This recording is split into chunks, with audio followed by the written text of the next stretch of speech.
Not they know.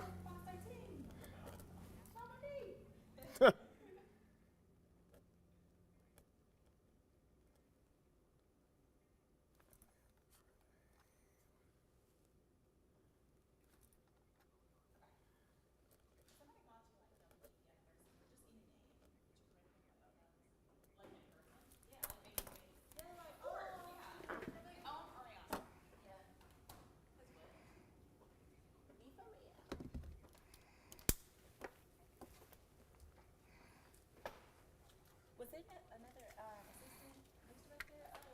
No, that was an EP candidate. Who? Yesterday I didn't see. Good morning, everyone. Andrew Douglas here in the Action News 5 digital desk. It is a Tuesday, and it is feeling great outside. That's a live look from our High 5 camera in Midtown Memphis, outside of our studios here. 1960 Union Avenue, where it is 73 degrees at 7 o'clock, and you can see the sun is shining brightly on this beautiful morning. Let's check in with meteorologist Patrick Ellis to give us an idea of what to expect later today and later this week. And Patrick, as you were saying earlier, we're expecting some rain and also some heat on the way, right?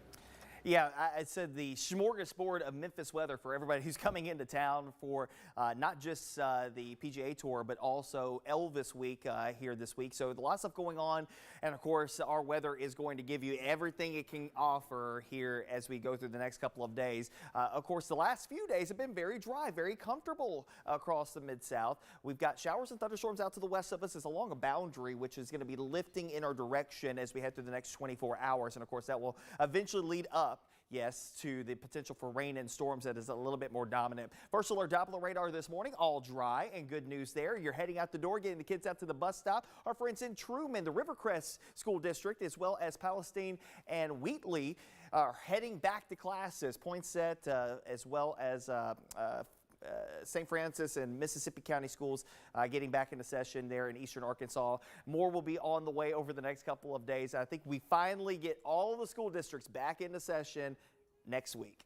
Of course, this morning, though, we're starting off fairly quietly. Sunshine to start off the day. Winds out of the east-northeast, turning more northwesterly at times as we head through the afternoon hours. And we'll also notice that we will see the clouds thickening back up with an isolated shower chance later today into the early evening hours. Best chances for seeing a shower will be in places like the Rivercrest School District, Truman, as well as Palestine and Wheatley. And that because of the fact that we've got a boundary that will be moving into the area. Now, the showers and thunderstorms that you saw in Kansas, they will be in a decaying phase once they get a little closer to us, and again helping to facilitate a little better chance for some rain and storms. But really and truly, our best rain chances will come in here late tonight into tomorrow, and some of those downpours could be quite heavy. Some spots here across northeastern Arkansas, northwest Tennessee, stretching into deeper sections of West Tennessee, could very well pick up about an inch or so of rainfall with locally heavier amounts. And you'll notice here on our first alert futurecast, this is a look ahead to tomorrow. Tomorrow morning is going to be a wet go of things. Now, when we look at the modeling, it's pretty consistent and insistent that there will be a band of heavy rain that sets up shop here near that boundary. Again, you can see down to the south, lower and middle 90s down towards Arkansas, northwest Arkansas, central Arkansas. That's where the heat is building. The boundary is actually going to be right in through here, and then the farther north and east that you are, that's where the better chances for rain will likely lie. The thing about this is that there has been some shifts north and south. I think at some point in time, I mean, we're going to have a band of rain that's going to be bisecting the Mid-South during the day tomorrow. I think that's a done deal at this point. I think the biggest issue is figuring out where exactly that band of rain is going to be located at. Some of the modeling suggests it's a little farther to the north and east, keeping our westernmost communities a little bit more dry, or it's right down the pipeline, right down the center line, and includes the city of Memphis. So again, it's one of those things that we'll kind of watch and see. I think that there will be parts of the area that don't pick up a drop of rain, while there will be other parts that see a fair amount of rainfall and some heavy downpours at times. Most of the rain will come to an end as we head into the evening hours of your Wednesday. Thursday, a few pop-up downpours as that frontal boundary continues to lift northward. Middle 90s that will operate much hotter than that. When you factor in the humidity levels on Thursday and Friday, feels like temperatures will approach 110 degrees both on Thursday and Friday. So I'm giving you a first alert to the potential for a couple of first alert weather days because of the excessive heat. There's another front that will move through the area on Friday into Saturday that will knock down the numbers a little bit, get us back closer to average, I would say, for this time of the year. Of course, there's a lot going on the next couple of days, and I know we want some great weather to contend with, but there's going to be some hiccups here and there. One of those hiccups, again, coming in tomorrow with the potential for rain and storms. At this point, the confidence level on where exactly the heaviest rain is going to set up shop, it's still a little out to lunch. But it does give us an indication that we have some rain in play for tomorrow, and some of which could be quite heavy. Then it gets just downright hot going into your Thursday. This is a look at the first day, the first round of play over at TPC Southwind. Mostly to partly sunny skies, a low-end chance of a shower or thunderstorm. Middle 90s operating more like 110 degrees going through your Thursday. And just to highlight the Pro-Am over there on Wednesday, not looking the best. We're hopeful that we can get the Pro-Am without any major problems, but it looks like rain may be more dominant by that point in time. So again, Thursday looks a little better for first day of tournament play, maybe a little soggy out there, but of course it's going to be plenty hot. There's another chance for rain that will come in here during the day on Friday with another front approaching. Before that front though, middle 90s expected, feeling like 110. We go into the weekend, still some hit and miss showers in play.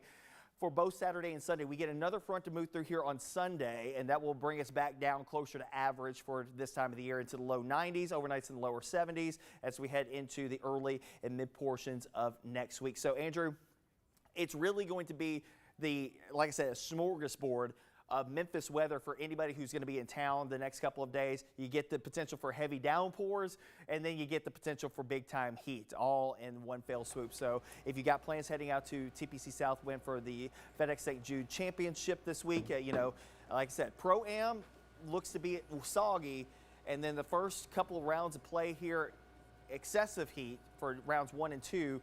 Rounds 3 and the final round, probably closer to average, but still some opportunities for some rain to sneak in from time to time. You mentioned earlier that we need the rain. How much are we at a deficit? We are running about a 3-inch deficit. When you look at the entire month of August, which tends to be one of our drier months, oddly enough, we should pick up about 3 inches of rain during the month of August, and we've gotten 0 in the bucket at Memphis International so far this month, and today is the 13th. So, we've already gone halfway through the month without even a drop of rain. This is our best chances to see something here the next couple of days. Already got some spots developing a drought across North Mississippi, Quitman County, Panola County, Lafayette County right now in moderate drought at this last couple of days. And unfortunately, it may just grow even farther because we're not seeing, outside of maybe tomorrow's rain chance, I don't see anything that's too widespread on a widespread basis across the entire area. Okay, meteorologist Patrick Ellis starting us off this morning with a look at the forecast that includes rain and lots of heat. Patrick, thank you. No problem. Okay, we split the screen right now. You can see ActionNews5.com. This is the latest headlines from our website. You can see a number of different things here, not only the Olympics, sports, but also news from overnight, including our pull-down menu where you can see latest video, first alert weather, sports, traffic. You can share your pictures as well, and the digital desk. We always like to highlight the digital desk because that has all of our interviews posted with regards to what we do each and every morning here on the digital desk. All the interviews that you can watch in their entirety, you can share on social media, through email, and through text messages. All right, one of the top stories that we were focused on this morning was about a scene that went down in Fraser. This involved 2 different scenes, and 2 officers ended up being hurt, not from a shootout, but from a chase involving suspects that are still on the run. We have Action News 5's Tavarius Haywood bringing us this update. Well, this incident happened at the Easy Express corner store at the intersection of Fraser Boulevard and Mount Terrence Road when a patrol officer witnessed a shootout. Memphis police are investigating a Fraser gas station shooting, which ultimately led to an officer firing at a suspect.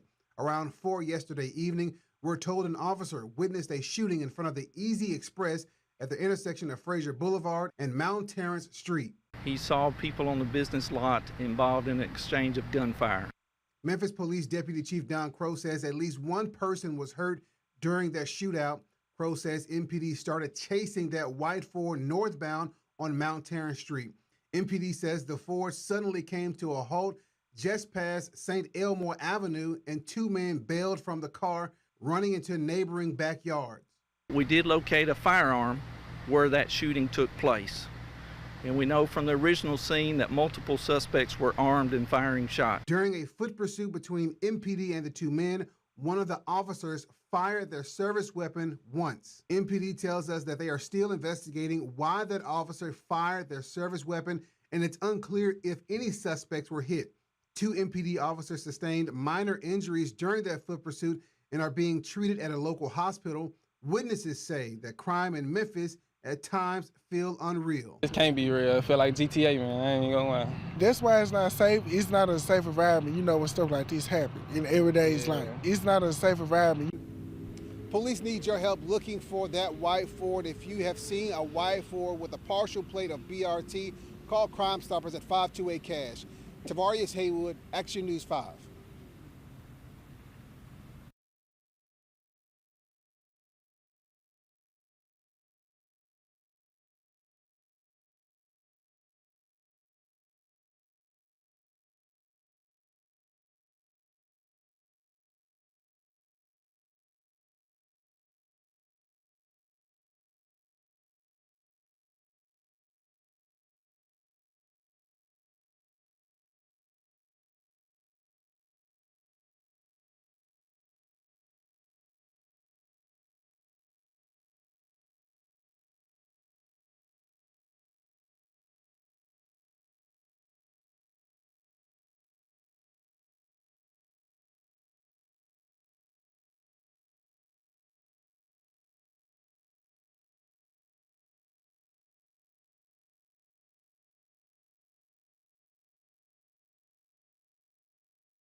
Good morning. Welcome back to the Action News 5 Digital Desk. I'm Andrew Douglas, and I just finished reading an article from our friend at the Daily Memphian, Sam Hardiman, who covers city politics mainly for the Daily Memphian.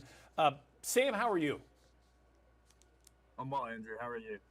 I'm doing great, thanks. I was reading your article here, and the title is "Permits Not Required for Temporary XAI Turbines." We have covered a lot, and most of the Memphis news media has covered a lot about not only XI coming here, which is a great opportunity for the city, the region, the ideas and the possibilities are almost endless, but at the same time, there's a lot of environmental concerns. The power that's involved, the water that's involved, and some of this hits on this article, Sam. I want you to kind of inform our viewers about the idea of these turbines, what they're being used for, and why there's a little bit of concern. Right. So the article, and you can find it on dailymemphian.com, is about essentially right now XAI as they build out their supercomputer.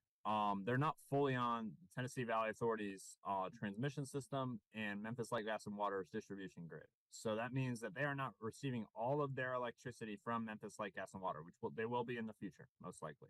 Okay? And instead, in order to move rapidly as a company and get this supercomputer up and running, the company has rented combustion natural gas turbines, which, if you really want to think about it in a sort of a intuitive sense, they're jet engines that are running on natural gas that are used for power. Okay.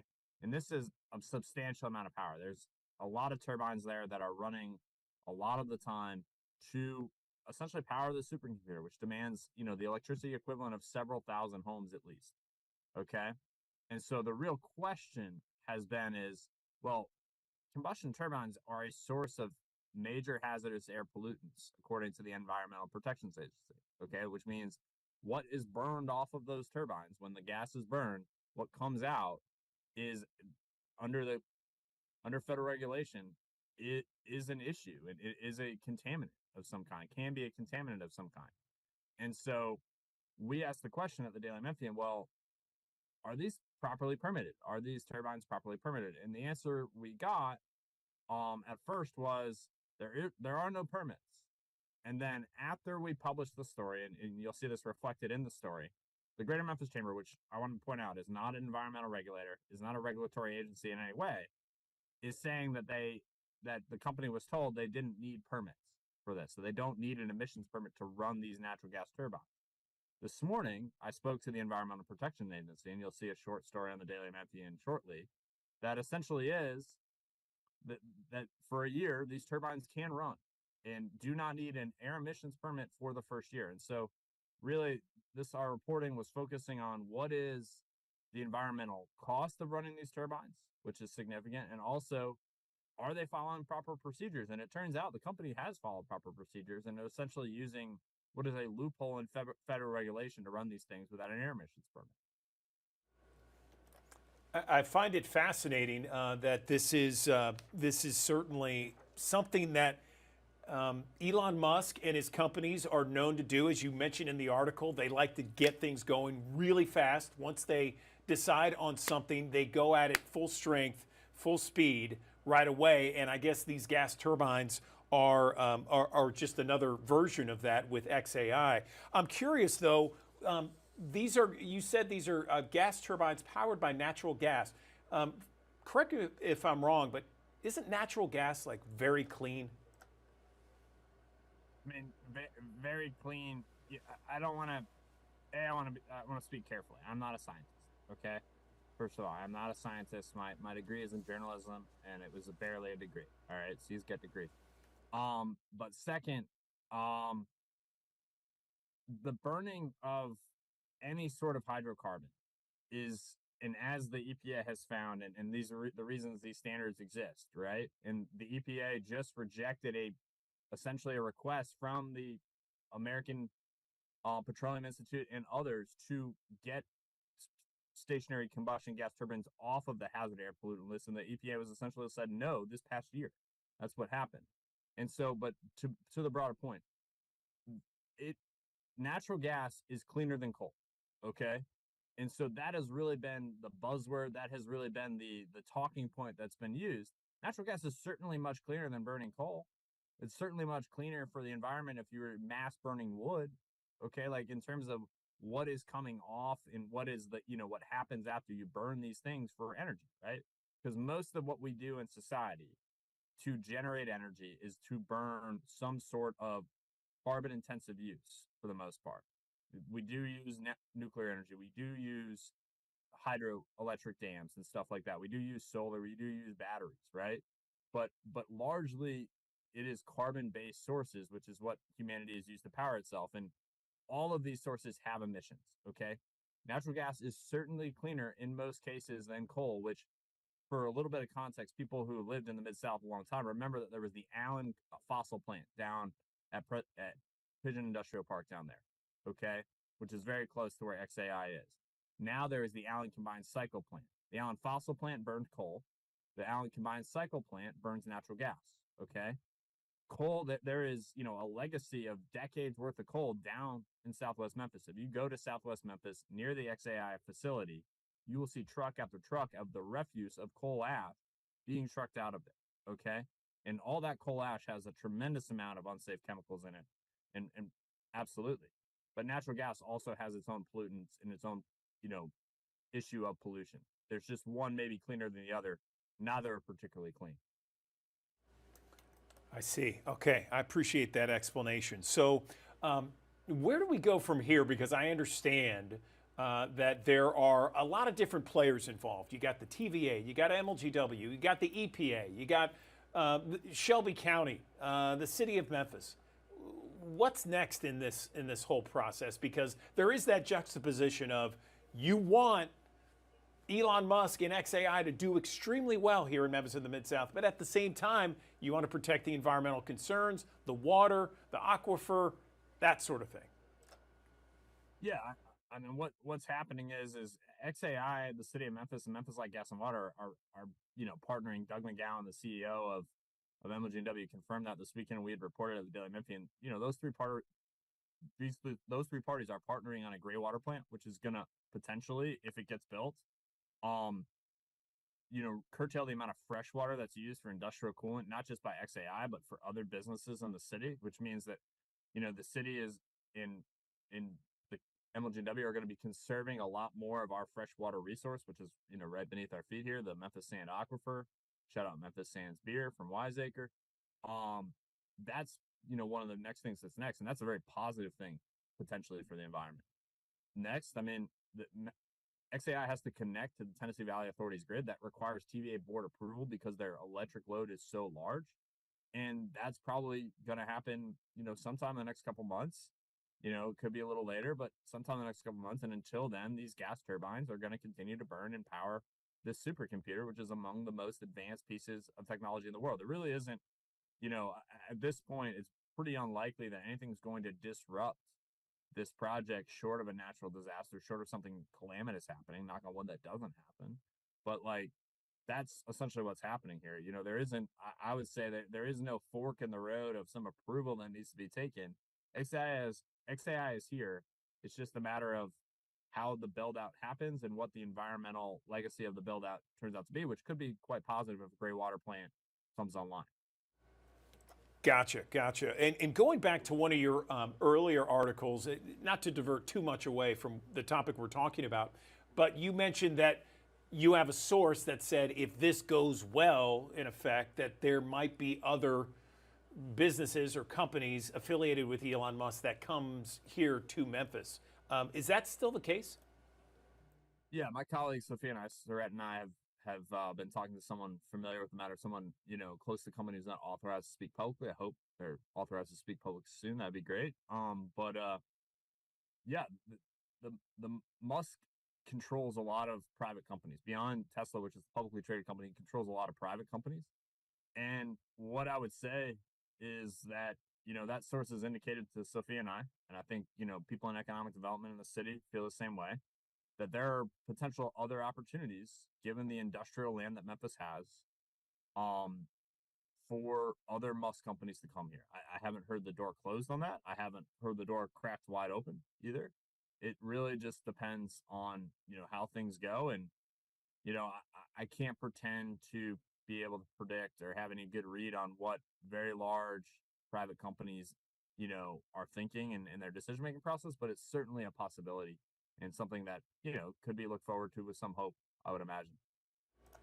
And on the flip side, Sam, we had a public meeting over the weekend that was trying to address all these concerns from the community, environmental, mainly the concerns.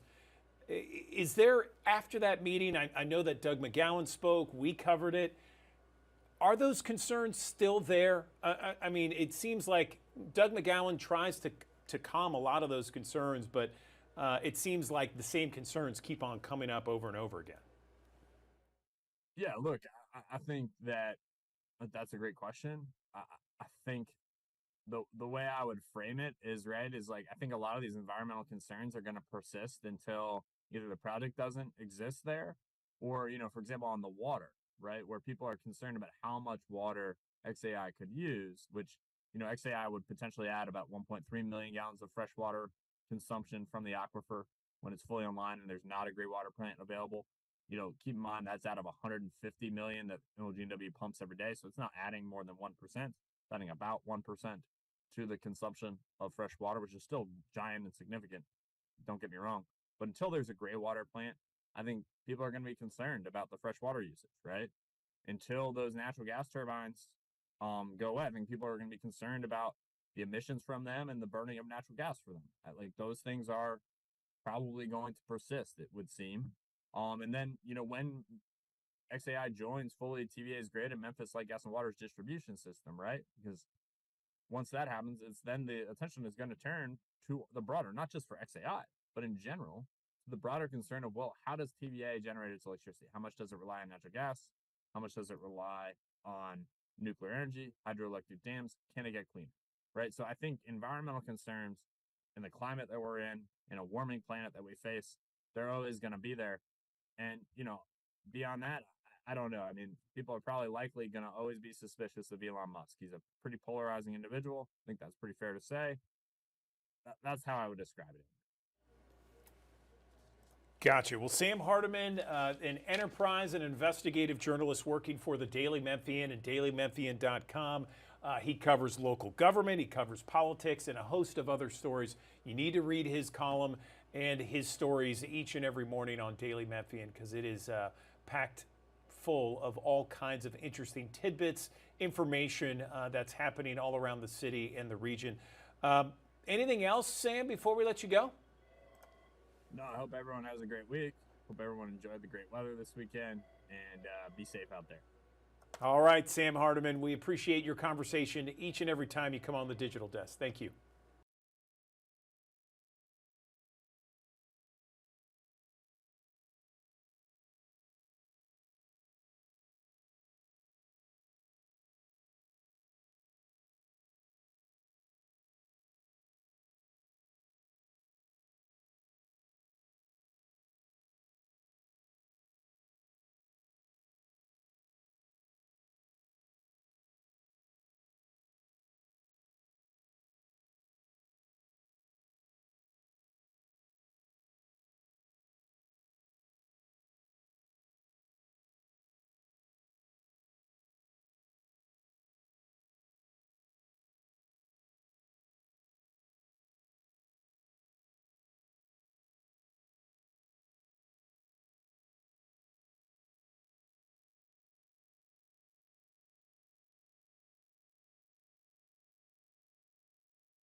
Good morning. Welcome back to the Action News 5 Digital Desk. I'm Andrew Douglas. 4 years ago, Wells Fargo created what's called the Open for Business Fund, donating roughly $420 million to help nonprofits all across the country to deliver much needed funds and guidance to thousands of small businesses so that they could stay open and plan for the future. It worked, and many of those entrepreneurs who were living paycheck to paycheck are now building wealth here.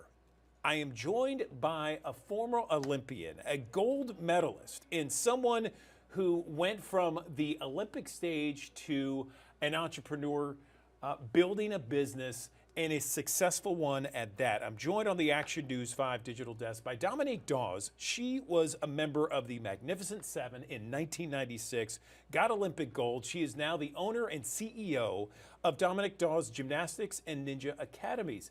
Dominique, good morning to you. How are you? Good morning. Thank you for having me on. And I'm here at my Clarksburg location, and there's a lot of energy and excitement in the room as summer camps are going on. I bet. So tell me about your journey and your path to a thriving small business. Well, the seed was planted as a young person. I came from a family of entrepreneurs. My grandfather owned a business, my dad owned a business, and my uncles owned businesses. And so I saw firsthand the hard work, the sacrifice, and the commitment that it took to ensure that the small business was doing well. It wasn't until I wanted to be a part of the positive culture change in the sport of gymnastics that my husband and I made this commitment to open our first of many gymnastics academies. They're called the Dominique Dawes Gymnastics and Ninja Academy. Our first location that I'm sitting at right now opened July 2020 in the middle of the global pandemic. And so I can relate to what many small businesses were going through at that time. And as you mentioned earlier, Wells Fargo Open for Business Fund has helped so many small businesses. I think in upwards of 336,000 small businesses throughout the nation, $420 million in funding, and $1.1 million in free counseling and mentorship to ensure that those doors were open and they could continue to make a positive impact in the community. So I commend Wells Fargo and what they've done and what they continue to do to help support small businesses. What is your advice to those entrepreneurs out there that perhaps want to start a small business of their own? You know, it's a journey. It's definitely not a sprint, and you got to realize there's going to be highs and lows. I ended my gymnastics career after the 2000 Olympic Games. I went through a period of time where I didn't know what I wanted to do. I only knew about flipping and wearing a leotard in my life at that time. I developed a passion for motivational speaking, and then eventually when all the negativity came out in the sport of gymnastics about the abuses in 2016, it was then that the seed was planted for me to open my first of many different gymnastics academies called the Dominique Dawes Gymnastics and Ninja Academy, trying to do things the right way, having a positive, encouraging, and compassionate culture. And it really starts with bringing in the right team of people that care about the well-being of the kids versus just medals and money. And that's what I would say to small businesses out there, entrepreneurs: care about your why, care about your vision, and care about the impact that you're going to make at the end of the day. What is the biggest mistake some entrepreneurs and small business owners do that you want to tell them to avoid? You know, I'm not an expert at this. I've been running this business now for 4+ years, and I also have been a brand since the 1996 Olympic Games. But the first thing that comes to mind is recognize you can't do it alone. You know, the sport of gymnastics was an individual sport, so it really did create a mentality of me, myself, and I. And it wasn't until I became an entrepreneur that I realized I've got to rely on other people.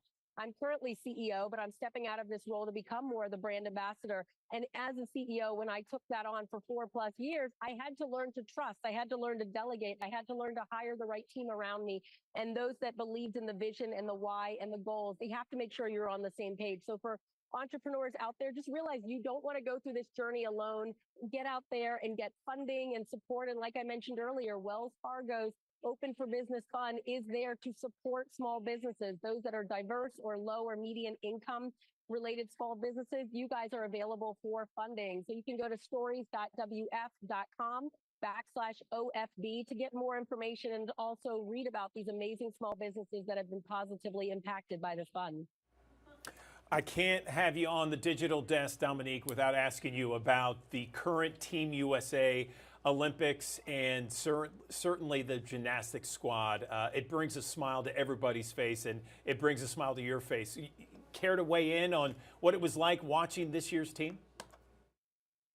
It was exciting. I love being an Olympic fan now. I love not wearing a leotard and feeling the pressure and the weight of the world on my shoulders. And just to travel around as I was doing some work with my family and being at different hotel rooms, different cities, and cheering on Team USA, not only for gymnastics, but some other non-traditional sports, synchronized swimming, synchronized diving, table tennis, breaking. That was entertaining. So we had a fun time. We built amazing memories. And honestly, I commend Team USA in winning a gold medal for women's gymnastics, and also Simone Biles. She went through a difficult time at the previous Olympic Games, did not fully compete because of mental health related issues. And now she stepped back in the game and she's competed in her 3rd Olympic Games. And I'm the last female gymnast to have done that 24 years ago. So I love the fact that she's kind of followed in my footsteps, and who knows what's in store for her future. All right, Dominique Dawes, we appreciate your time, not only reminiscing and talking about your Olympic stage success, but also about your small business success as well, and advice for all those entrepreneurs out there. We appreciate it.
Good morning. Welcome back to the Action News 5 Digital Desk. I'm Andrew Douglas. Have you heard about the Center of Innovation at Regional One Health? It helps innovators, it helps entrepreneurs out there use their creativity and their innovation to come up with new and better ways to improve the patient experience and outcomes.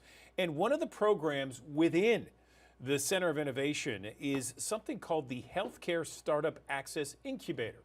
I'm joined now by Alejandro Alvarez. She is the Chief Innovation Officer for Regional One Health, and she has been on the digital desk before talking about the Center of Innovation. She's back now joining us to talk about this incubator that is set up for all those entrepreneurs out there, all those different business leaders and innovators. Alejandra, thank you so much for joining us. First, for our audience that doesn't know about the Center of Innovation, can you briefly explain what it is? Good morning.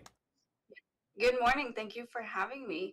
So the Center for Innovation at Regional One Health is a department that aims to inspire and cultivate ideas from personnel, ideas from partners, and we do that through different programs and development efforts.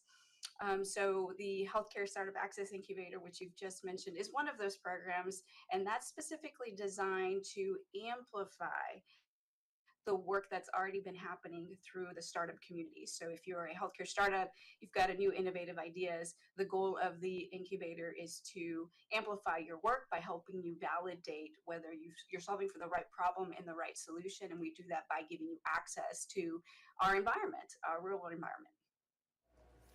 It sounds great, and I'm so glad the Center of Innovation is here in Memphis and the Mid-South. So tell me about some of the new technologies involved. You know, we hear AI all the time, Alejandra, and I'm wondering how AI is involved with some of this Center of Innovation.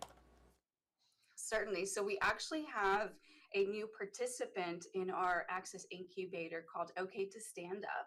And they, in fact, have developed a solution that has AI involved in it. And so we're very excited to be working with them because it is the first startup that has a solution with AI in it. And as you know, that is top of the news today. So what they've done is they've developed an AI wearable device that is connected to a machine learning model that hopes to analyze the information and predict when an individual's activity is close to having intentions of getting up. And so if you are familiar with the healthcare industry, falls are a big harm factor. We don't want our patients to fall. So we do a lot of interventions and a lot of care surrounding how can we prevent and reduce that. And so that's what they're working to achieve and help support healthcare hospitals with. By understanding someone's intention of getting up, we can then, as a caregiver, proactively engage the patient and prevent a potential fall. Okay, so OK to Stand Up. I understand that is that's the latest thing here, and I understand that there's also studies with nursing homes that have been completed. Can you tell us a little bit about that?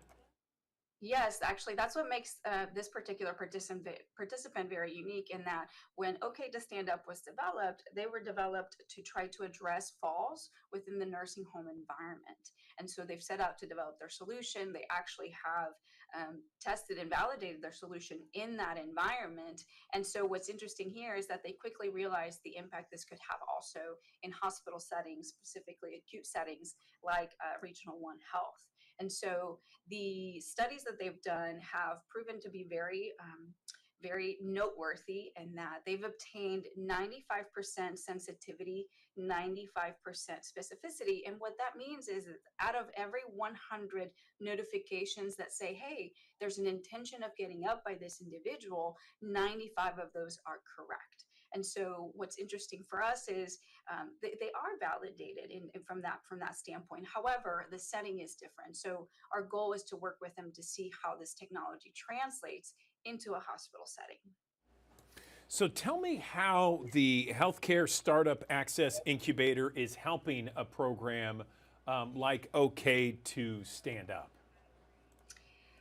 Thank you for that, because this is the beauty of what we think we can provide both Memphis and also our community. So the incubator has been designed to provide access for startups so they can validate their business use case or their clinical use case. So what that means is do they have all the right parameters from their business plan in place? Do they know how their technology is going to be purchased?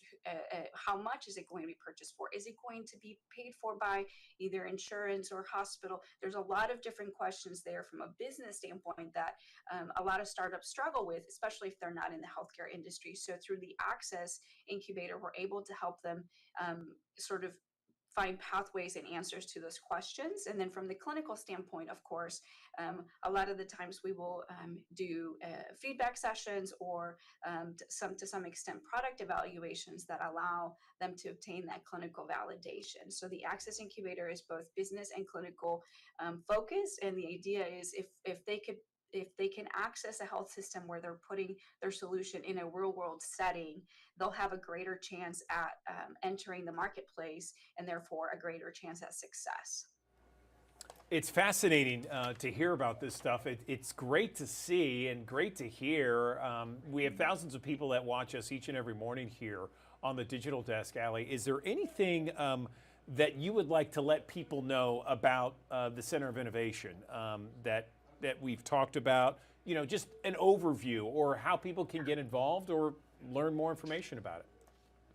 Certainly. Well, so first of all, I would like them to know that we provide a world environment setting for them to validate their technology or solution through candid conversations, exposure, interactions, and ultimately understanding the efficacy and safety of their product. So if they've got a healthcare solution that they're creating or getting ready to create, we can work with them through that process, and as a result of that, ensure that when they go to market, they have validated their technology and can have greater chance at success. In terms of our current participant, I think the biggest component that I would like the community to know is that even though this program was specifically designed for helping startups validate their technology, it also had a secondary objective. And the secondary objective is that our staff gets exposed to these latest advancements in healthcare technologies. They interact with them, and so we hope that inspires them and that gets them excited about what's to come.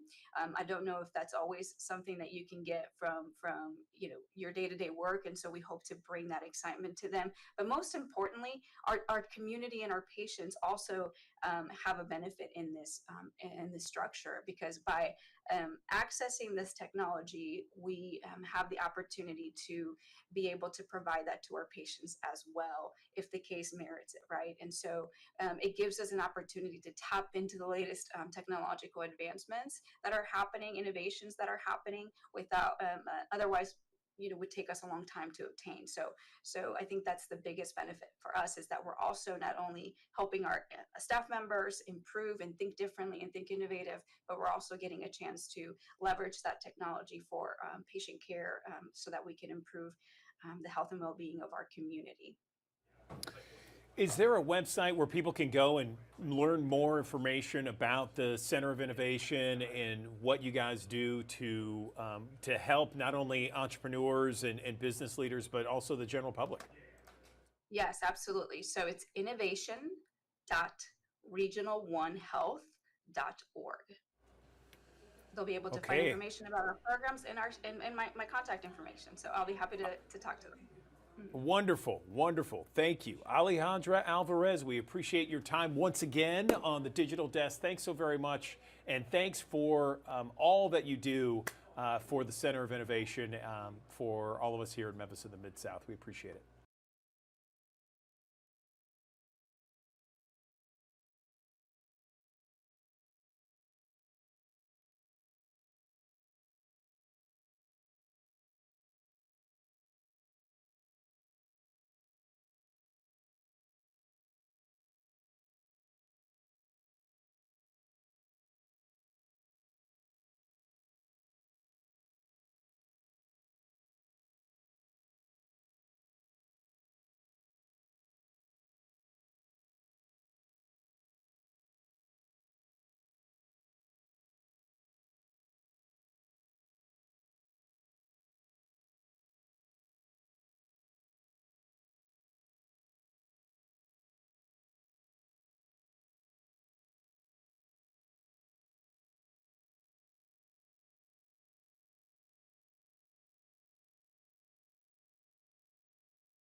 August edition on newsstands right now. The City Guide, a big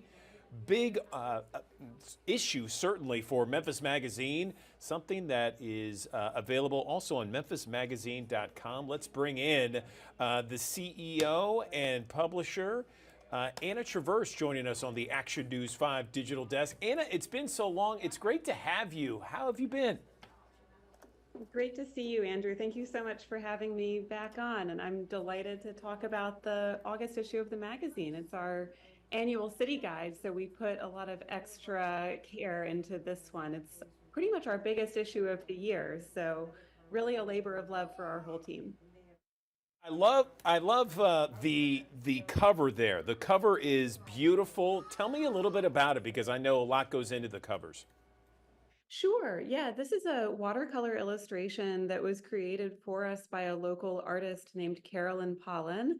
And Carolyn had actually sent in a letter to the editor in response to one of our history columns by Vance Lauderdale, and kind of got into a back and forth. And she ended up sharing some of her work, her watercolors, and we just loved the really handmade feeling of this illustration, obviously of Beale Street. And just, it feels timeless to me. I think that's what I love about this cover. If you look at some of the details, there are some indications that it's actually from this decade. But I think from a distance, this could be a Memphis Magazine City Guide cover for almost any time in the last 50 years. And I love that about it. It just feels classic to me. Yeah, I love it too, and with such a prominent issue like the City Guide, it's certainly appropriate. So let's dive in a little bit. Tell us more about it. Yeah, sure. So this is really our annual guide to everything that is happening in Memphis, the characters who make Memphis what it is. So we go into detail on all different topics. This is the issue of the year where readers will find our annual list of the who's who of the Memphis area. So that's always an interesting process to put together as we think about who should be on the list each year. There are so many factors that we consider, and I'm sure if you poll 100 people, they would come up with a different list. And this is where we landed, but we're always happy to hear from readers with any suggestions. And yeah, I see y'all are flipping right now through maybe my favorite section that we did in this year's City Guide. It's called My Memphis. And this is a collection of spotlights that our team of writers compiled about some of the places in town that really make Memphis feel like home to us. So from, the small and large, but just thinking about if we haven't been in town in a while, or if we're trying to introduce a newcomer to Memphis, what is it that we point to? And I think everyone has such a different answer to that, but we talked about this question among our staff and came up with a list of places to spotlight that ranges from the Summer Avenue Drive-In to Overton Park, to the Crystal Shrine Grotto, and just everything in between. So lots of great writing there. Yeah, the Memphis Listening Lab over in Crosstown. Just the places that make Memphis feel like no other place. I love it. I love it. And there's also, with the City Guide, some great focuses on sorry, I'm trying to pull this up, the dining list. Yeah, absolutely. So we have the dining listings in many issues throughout the year, but we always make sure to make space for them in City Guide, since we hope that this is an issue of the magazine that readers will really keep on their coffee table stack for the whole year until the next one comes out, because there are so many great resources here. We also have a great article that Alex Green put together about the classical music scene in Memphis, which is really doing some interesting modern dynamic things. So I think that's really worth checking out. There's a great story in here by Abigail Morici about the stained glass windows at Claiborne Temple that is just fascinating and beautiful. And I should also draw attention to the Memphis History Quiz that our own Vance Lauderdale put together for readers to test their knowledge of local Memphis historical trivia. So that's a fun thing that we haven't done for a while, but I think readers will have some fun with. I love it. I love it. Mine, I think, is still in the mail. Either that or I have someone at my house that's stolen my edition. So I can't wait to read it and really kind of, take some time flipping through it here. Anything else you want to mention before we let you go, Anna? This edition looks great. Yeah. I mean, I should also mention that we have our annual college guide and education listings in here. So if you're, as you send the kids back to school, thinking about either their college plans or where they might be headed next year, we've got some resources for that. And also, we've got just a great calendar in here. We brought back our monthly calendar earlier in this calendar year, and we're just so happy to be able to provide that resource for readers of cultural events that are happening in Memphis throughout the month. So I would really encourage folks to turn to that. I know I sometimes hear from people who will say, there's so many resources out there for what's going on, but sometimes it's just overwhelming, and I totally get it. So we've got a nice, neat little 2-page calendar for you that just spotlights the maybe the most intriguing local events, gallery shows, etc. So a great resource there as well. My wife and I say thank you for that, okay? Because there are so many times where it's like we're looking towards the weekend. We're like, what's going on this weekend? I don't know. What's happening? And then we can look and see every different thing from music to plays to concerts, whatever. It's great to see that all in one place aggregated. Well, and sometimes it's too much. I mean, I don't know if you ever feel this way, but sometimes I'm like, I don't want 37 options. I want 2. So that's kind of where we're taking it. I love it. I love it. And once again, for everybody, this is the latest edition of the Memphis Magazine, the August edition. And more importantly, it is the 2024 City Guide, one of the more prominent guides throughout the entire year for Memphis Magazine. Anna Traverse, really appreciate you on the digital desk. Thanks so very much, and have yourself a wonderful weekend. Hey, thanks, Andrew. And hey, if you need a copy of this magazine, I know where I can find one.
Digital Desk. I'm Andrew Douglas. August is National Breastfeeding Awareness Month. Always a good time to talk about why breastfeeding is so important for so many newborns out there.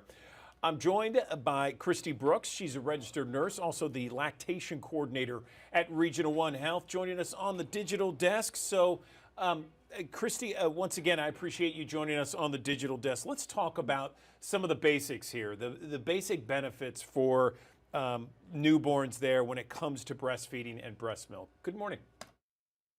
Good morning.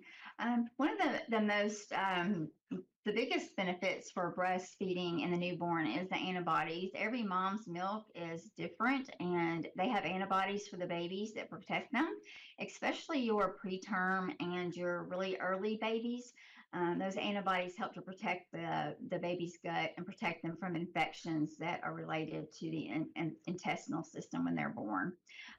For easier digest, and it helps prevent SIDS, and it's easier to digest, and it's kind of the perfect nutrition. It's like their own medicine that nobody else has for their baby.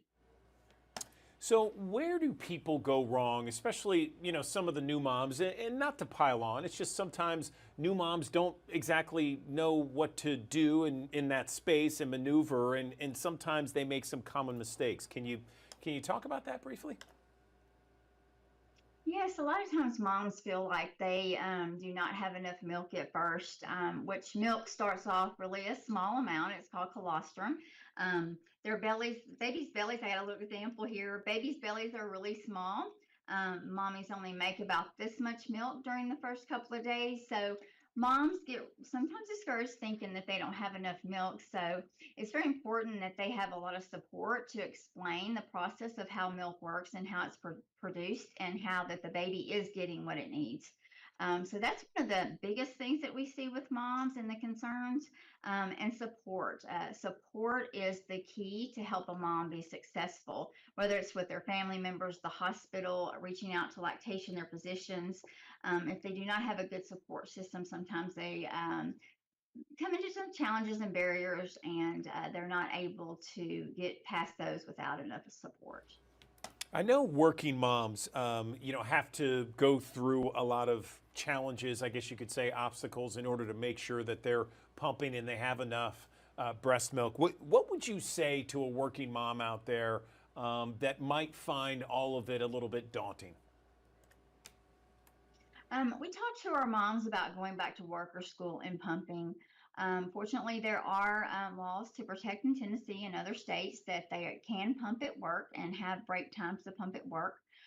We encourage them, and we talk to them about how that process could go for them and what can work for them, and try to help them set their goals and walk them through it so they can be successful in pumping at work and continue to provide breast milk for their babies. There's a lot of questions out there. If the mother gets sick, can she pass along her sickness to the baby, or if the mother takes certain medications, does that medication get passed on through the milk? What do you have to say to our audience? Moms can breastfeed when they are sick. There are certain situations where moms cannot breastfeed. If it's something that they're worried about, I do suggest they talk to their physician, and they let them know of any medications that they are breastfeeding, and to check out any medications that are new that they give to the mom to make sure that they're safe with breastfeeding. But most of the time, any common colds, the flu, COVID, any of those things, you can breastfeed. Those antibodies are going towards the baby, so it's just helping that baby. If the baby gets that particular virus or that particular bacteria, it helps that baby to fight that off faster with the breast milk, so you continue breastfeeding. Christy, I know that this might be the million-dollar question, but how long should you breastfeed? There's so many different thoughts with this. It is recommended that you exclusive breastfeed for 6 months. It has been shown that 6 months of breastfeeding gives the best benefits to mom and baby. The longer you breastfeed, the more protection the baby has with the antibodies, the more protection the mom has in the future from things like breast cancer, the baby from like asthma, obesity, and things like that. So it is recommended 6 months or longer if you would like to. Any amount of breastfeeding is amazing and great. It is recommended for 6 months. Anything else you want to mention to maybe some of those new moms or expectant mothers out there with regards to breastfeeding? When it comes to breastfeeding, there's a lot of information out there. Some of it's very true information. Some of it is just from experiences and things like that. I encourage new moms to reach out in the community and find, how they can get help. Regional One Health has a lactation department. There's the Shelby County Breastfeeding Coalition. There's also B-Stars, which is a group for women of color that's a great support group. See what classes are out there. There's a lot of classes that are offered for free. Regional One Hospital has them as well. Reach out, try to get as much education as you can about breastfeeding so that you can be successful, because there's a lot of myths out there about breastfeeding and that it hurts and all these things. But making sure that you are educated and you get help latching and getting that baby positioned well, you can be successful. Give us a couple of those top websites one more time so people can really kind of distinguish between fact and fiction. Okay. Region One Health here, we have a lactation team here. There's also the Tennessee Breastfeeding Hotline. It's available on the website. You can call 24 hours a day, 7 days a week. It's offered in English and in Spanish. There's also the Baby Cafe that's located in Memphis that you can go and have lactation support you. The Shelby County Breastfeeding Coalition, they offer many free classes for breastfeeding and a lot of resources.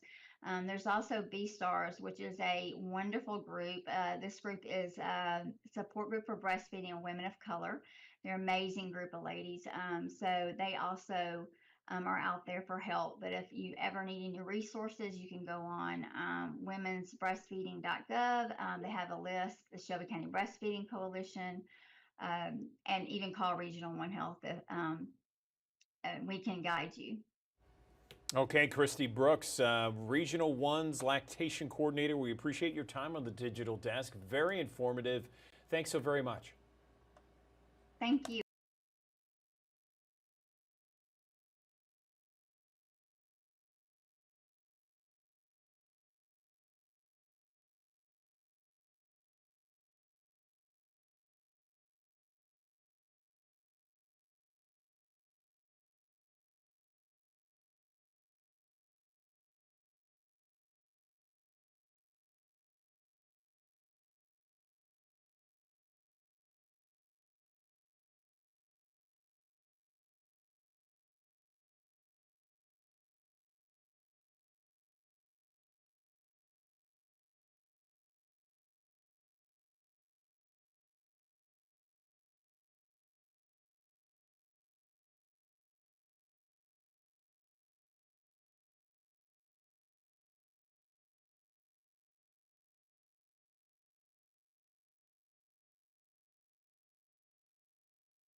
Thanks for joining us here on the Action News 5 digital desk here on a Tuesday. We're back to the low 90s, back to reality, if you will, as we go through the course of the next couple of days. Mostly to partly sunny skies here today. We'll get a chance for an isolated shower to sneak back in here this afternoon, but the better rain chances holding off until likely tomorrow, and really I'd say late tonight into your Wednesday as a frontal boundary approaches. It's a warm front that's going to be lifting across the area. That will help to facilitate a chance for scattered downpours as we go through the course of your Wednesday. We'll see the rain chances tapering off for Thursday. We'll pick it back up again for parts of your Friday, and then even through the weekend, a few isolated showers and rumbles of thunder possible as we go through that time frame. We need the rainfall, though. It's been almost half of a month, the last 13 days have been completely dry across the area. We have not seen any rain officially at Memphis International since the beginning of the month. And yeah, we need some rainfall as we go through the next little bit. Of course, we've also got a developing drought situation across North Mississippi. We need the rainfall, but it would be nice to not have it all come while we have so many people in town for the FedEx St. Jude Championship and also Elvis Week that's going on. But it does look like we get our first bout of rain to come into the fold. We need it, though, and we'll take it while we have it. Here's a look at our First Alert Futurecast. For today, a mixture of clouds and sunshine. We may catch a downpour or two later today. It's from a cluster of showers and thunderstorms this morning that's in Kansas. As it's weakening, moving off towards the east and breaking up, we may be able to fire up a shower or two, but it looks like our best rain chances are likely coming along that boundary, getting closer to us as we head towards your Wednesday. Wednesday morning could be a wet go of things across the area that will continue through the afternoon. That could have some impacts for the FedEx St. Jude Pro-Am over at TPC Southwind for your Wednesday. Afternoon trends a little drier. We get into your Thursday, clouds and fog potential early in the day. There might be one or two isolated showers during the day on Thursday, but I think bigger story is going to be the heat cranking up. Middle 90s that will operate much hotter, likely feeling like 110 degrees, not just on Thursday, but also on Friday. So a first alert to you if you do have plans to be out and about on Thursday or Friday. I think the searing heat of summer definitely coming back into the fold. Then we start to ease back down. Remember, we've got a couple fronts that'll move through the area. A warm front comes through here Wednesday into Thursday. Here comes a weak boundary that drops through here on Friday. It will knock back the humidity levels a couple of notches for the weekend. It's still going to be hot, low and mid 90s, feels like temperature around 105. We get into early next week and the humidity levels come down a step more as another boundary comes through the area. That may still be able to kick up a shower or two on the final round of play at TPC Southwind. We'll be keeping an eye on it. And one way to stay up to date is on the Action News 5 First Alert Weather app. We can encourage you to download it in the Google Play Store and the Apple App Store. Here's a look at the extended forecast for today. 92, a mixture of sunshine this morning, some clouds by the afternoon hours. I think it's going to be more clouds than not heading into your Wednesday, but also the opportunities for scattered showers and storms.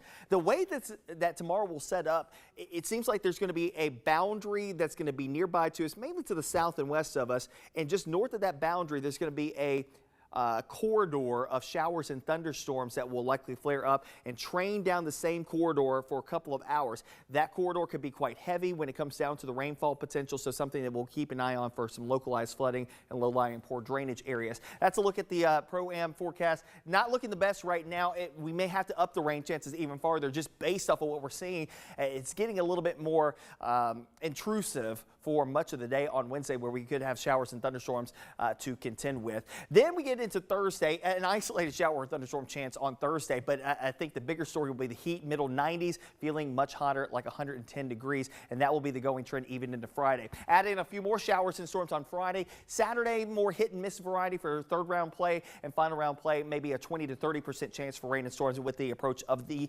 last boundary that will come sweeping through here. That will knock us back down a couple of notches heading into the mid portion of next week. Highs back into the lower 90s, overnights in the 60s and 70s by that point in time.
Welcome back to the Action News 5 Digital Desk. I'm Andrew Douglas. The use of illegal vapes is still very much a serious problem, especially when it comes to kids in high school. We're talking about teens, adolescents.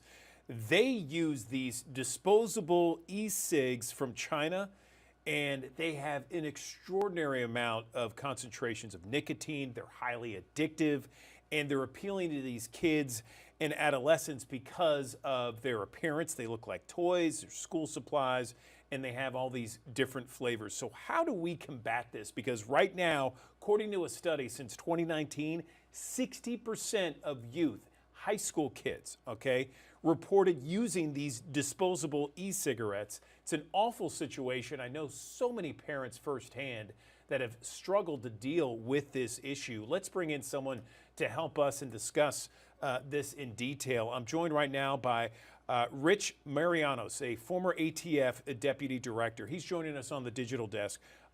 Rich, thanks so much for joining us. Let's talk about this problem first off. Let's just kind of outline the problem, how pervasive it is, and how much of an epidemic it is. Good morning. Thank you so much for having me. Good morning. Let's just go with the statistics of what you said earlier. If 6 out of 10 kids are using it right now, it is a huge problem, especially right now with a new school year. We've seen in the last 5 years a 2,000% increase among young adults that are addicted to these vape products, and now they're going to be going into schools. Almost zombies is what I say. So addictive with products like Tyson's Heavyweight 1000 Puff Mango Cherry version, not manufactured by industry, manufactured by Chinese organized crime. But this addiction creates a disruption which affects our school system, our parental duties, school resource officers, our administrators. And if we don't grab a hold of Chinese organized crime that's involved in this, the problem will just become more and more severe every day going into this year. How are these kids, because, you know, I mean, both my kids are in college and they were in high school, and they would tell me certain bathrooms in the high school where these kids would vape and you know, have these flavors, cotton candy, creme brulee, that sort of thing. How do these kids, first off, get these products?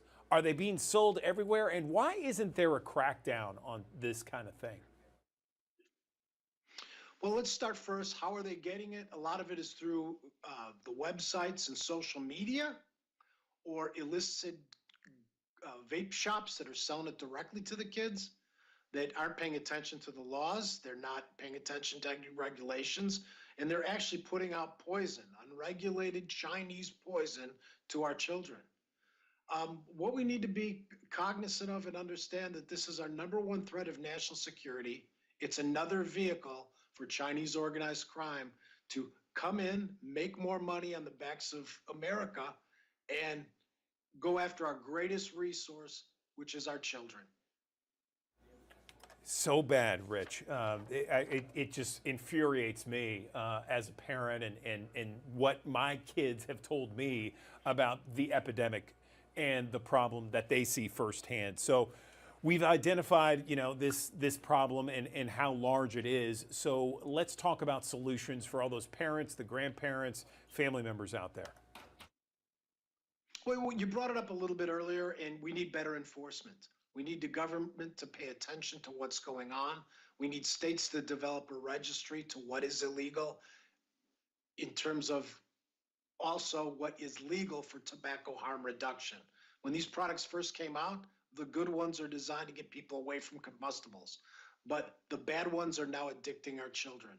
We need enforcement. We need to be giving the laws the tools, directories for law enforcement to go and put these vape shops out of business, to disrupt the supply chain, and understand that organized crime hits everyone. It's time that we hit back, and as a community, as a society, hit back in taking these out of the marketplace and making it safer for our young adults.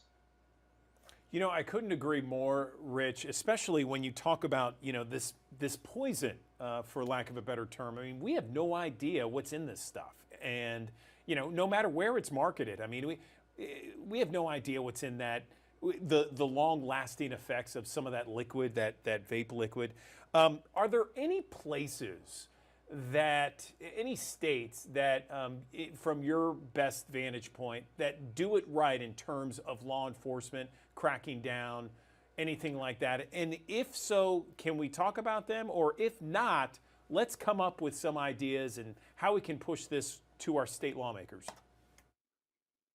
The best strategy are those that have registries, that are working in concert with their law enforcement partners and coming up with a solution, working with their schools, identifying the delivery system that these young adults are using to sneak it, and then going out there again to arrest and disrupt the marketplace.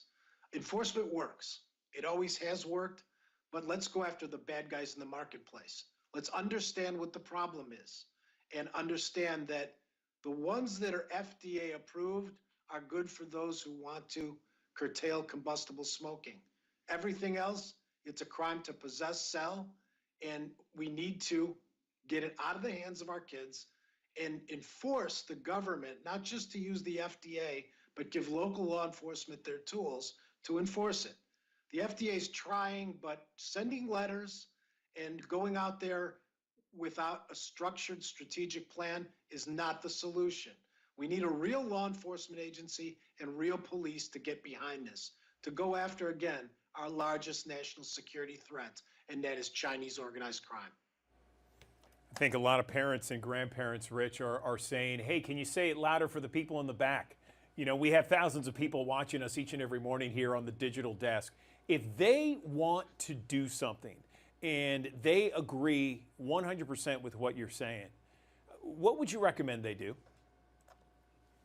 First thing, let's go on our website, website put together with some partners, illegalvapes.com, that has all the information on good practices, even failed practices, good articles, bad articles, but it gives the picture of how to do this and how to do it right and create a holistic approach. We can't do this in a vacuum. Our politicians have to. They must work with the school system. They must work with the parents. They must get involved in the community and hear what the biggest problems are. You talked about the bathroom vape location. They need to understand that some of these schools have locations where these kids know to go that are unsupervised, and it's a problem, it's a threat.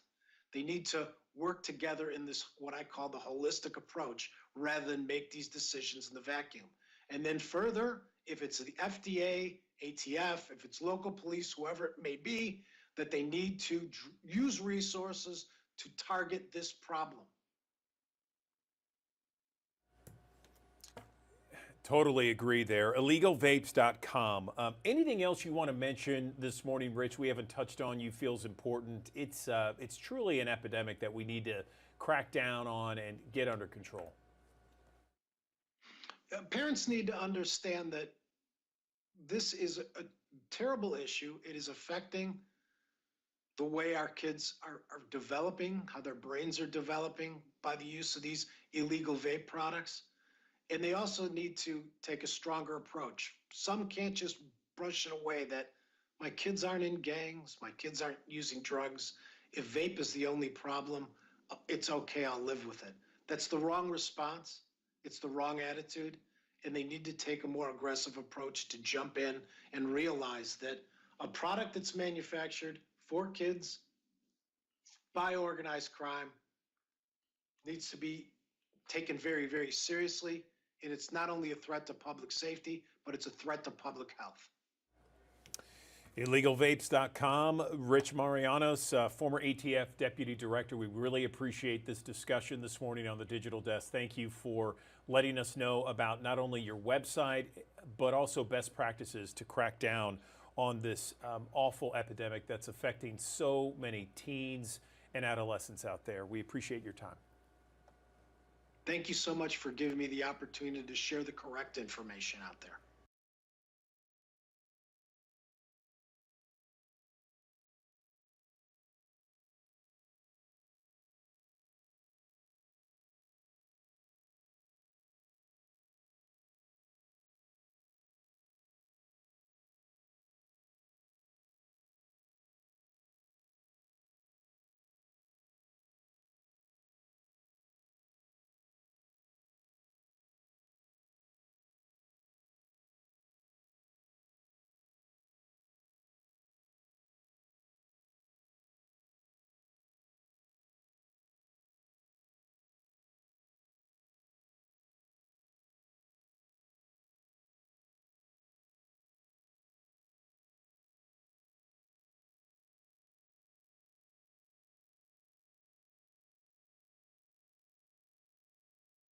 Digital Desk. People of color living with plaque psoriasis have been underrepresented in so many clinical research studies.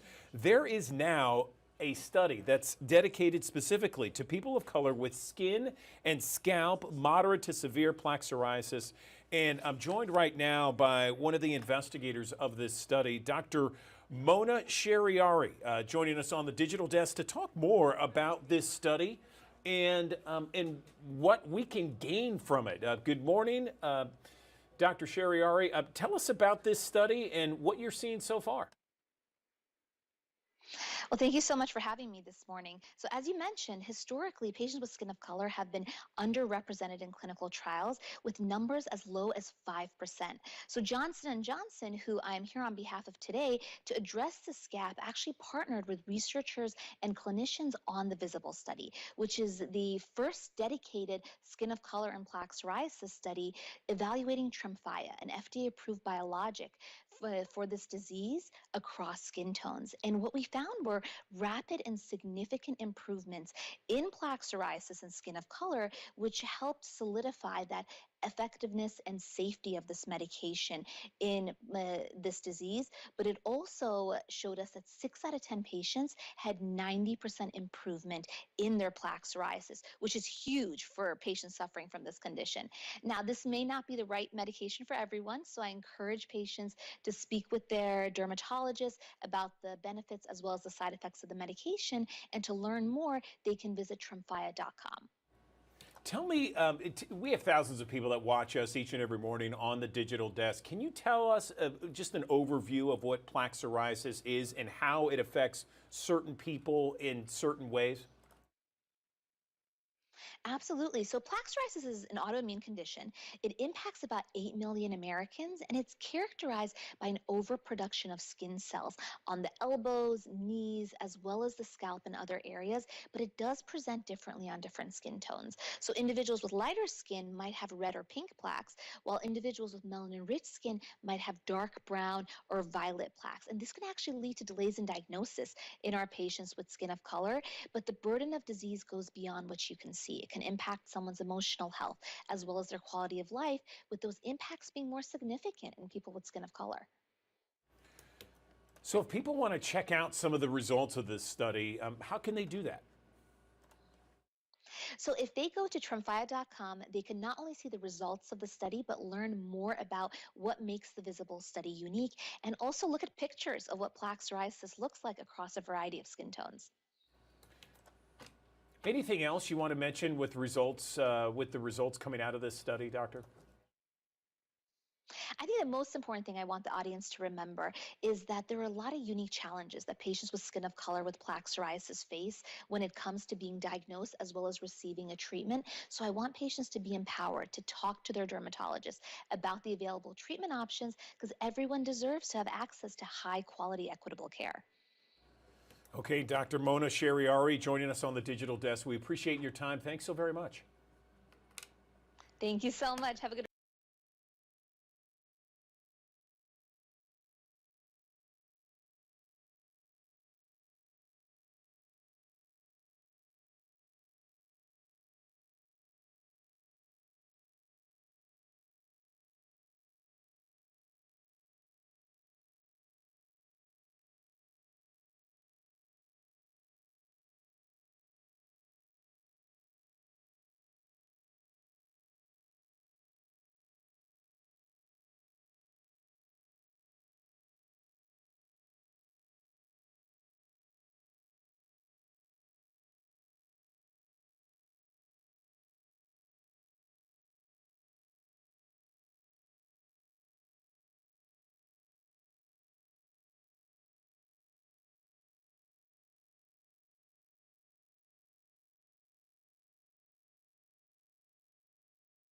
News 5 Digital Desk. I'm Andrew Douglas. There is a new study that reveals that many patients are still paying out of pocket to prepare for a colonoscopy. In other words, they are paying for that medication, if you will, that extremely powerful laxative in order to prep your body for a colonoscopy. And there is a group out there that is trying to change all that. I'm joined right now by Chris Evans. She is a Colon Cancer Coalition president. and is someone that is fighting to reduce barriers for colonoscopies, and one of which would be that medicine that you take beforehand. Chris, good morning to you. Tell me exactly what you and others are fighting for. Good morning. Good morning. If we know that colonoscopy prevents or detects colon cancer at very early stages, but that's only when the colonoscopy is a clean colon, and that's what your prep is for. And so it's an integral part of that colonoscopy to have that prep. And most patients don't know they have choices in prep. There are so many out there on the market, and that some are readily uncovered by insurance, and some of them are not covered at all by insurance. So this is what we're trying to get the message out there. Why would some be covered by insurance and not others? Is it just because it's too expensive?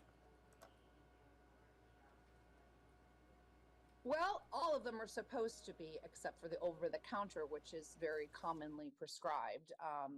So that's kind of our point, is that every patient can tolerate a different kind of prep. There's 4-liter preps, there's 2-liter preps, there's pill form. There's all kinds of choices, and depending on your situation as a patient, you're going to like and tolerate one of those better than the other. So that's what we want to get out there, is for people to talk to their doctors and really find out which one's the best, and it all should be covered by insurance. Yeah, I have to say I had one recently, and the preparation for it, I remember I did have to pay, but it was like a copay. That insurance did pay for a portion of that laxative or whatever it was that cleans you out. They did pay for a portion of it, so it was, a nominal fee, maybe $10, $15. Would you like to see like no fee at all? Is that what you're talking about? No fee. You're lucky enough that you have insurance and that you're able to cover that. But we experience patients who have so many barriers to colonoscopy with transportation, childcare, time off work, just everything economic like that, that we don't want any costs because it's an integral part of this test. You cannot have a good colonoscopy without a good prep. Gotcha. So tell me what you and your coalition are going to do to move forward with this. So we're kind of working legislatively. We know that the ACA said this has to be paid for, and it's just kind of falling through the cracks, I think, with that copay, like it's a medication versus part of a screening colonoscopy. And we want people to, this is a piece of the screening colonoscopy. It is an umbrella, it is the same, it is not different, and it should be paid for fully. So we're working towards that, and we're also working to get the word out through your listeners to have that, to advocate for themselves, to demand that from their colonoscopy provider. Okay, so we have thousands of people that watch us each and every morning here on the Digital Desk. Anything that you would like them to do? Is there a place where they can go online? You can always get a hold of us at www.coloncancercoalition.org. We have lots of information about colon cancer and about our events. And in there, there's an info line. If you need some help, email us. We'll get involved. Just really think about the prep, not just the test. The test sort of overwhelms your mind when you have to go for a colonoscopy. And so then step back a minute, think about the prep, and think about asking those questions, whether you're diabetic, whether you can't tolerate large volumes of liquid, whether pills make you can't swallow pills. There's all kinds of really good considerations to not take the prep as a sideline. It's actually the main part of the test. And so let's talk about it. Let's get it the right thing for you, what you tolerate and what you can afford. Okay, Chris Evans, we really appreciate your time this morning. Thank you very much for the info, the knowledge, and good luck with your coalition's push to make it all paid for by insurance. Thank you.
Thanks for joining us here on the Action News 5 digital desk here on a Tuesday. We're back to the low 90s, back to reality, if you will, as we go through the course of the next couple of days. Mostly to partly sunny skies here today. We'll get a chance for an isolated shower to sneak back in here this afternoon, but the better rain chance is holding off until likely tomorrow, and really I'd say late tonight into your Wednesday as a frontal boundary approaches. It's a warm front that's going to be lifting across the area. That will help to facilitate a chance for scattered downpours as we go through the course of your Wednesday. We'll see the rain chances tapering off for Thursday. We'll pick it back up again for parts of your Friday, and then even through the weekend, a few isolated showers and rumbles of thunder possible as we go through that time frame. We need the rainfall, though. It's been almost half of a month, the last 13 days have been completely dry across the area. We have not seen any rain officially at Memphis International since the beginning of the month. And yeah, we need some rainfall as we go through the next little bit. Of course, we've also got a developing drought situation across North Mississippi.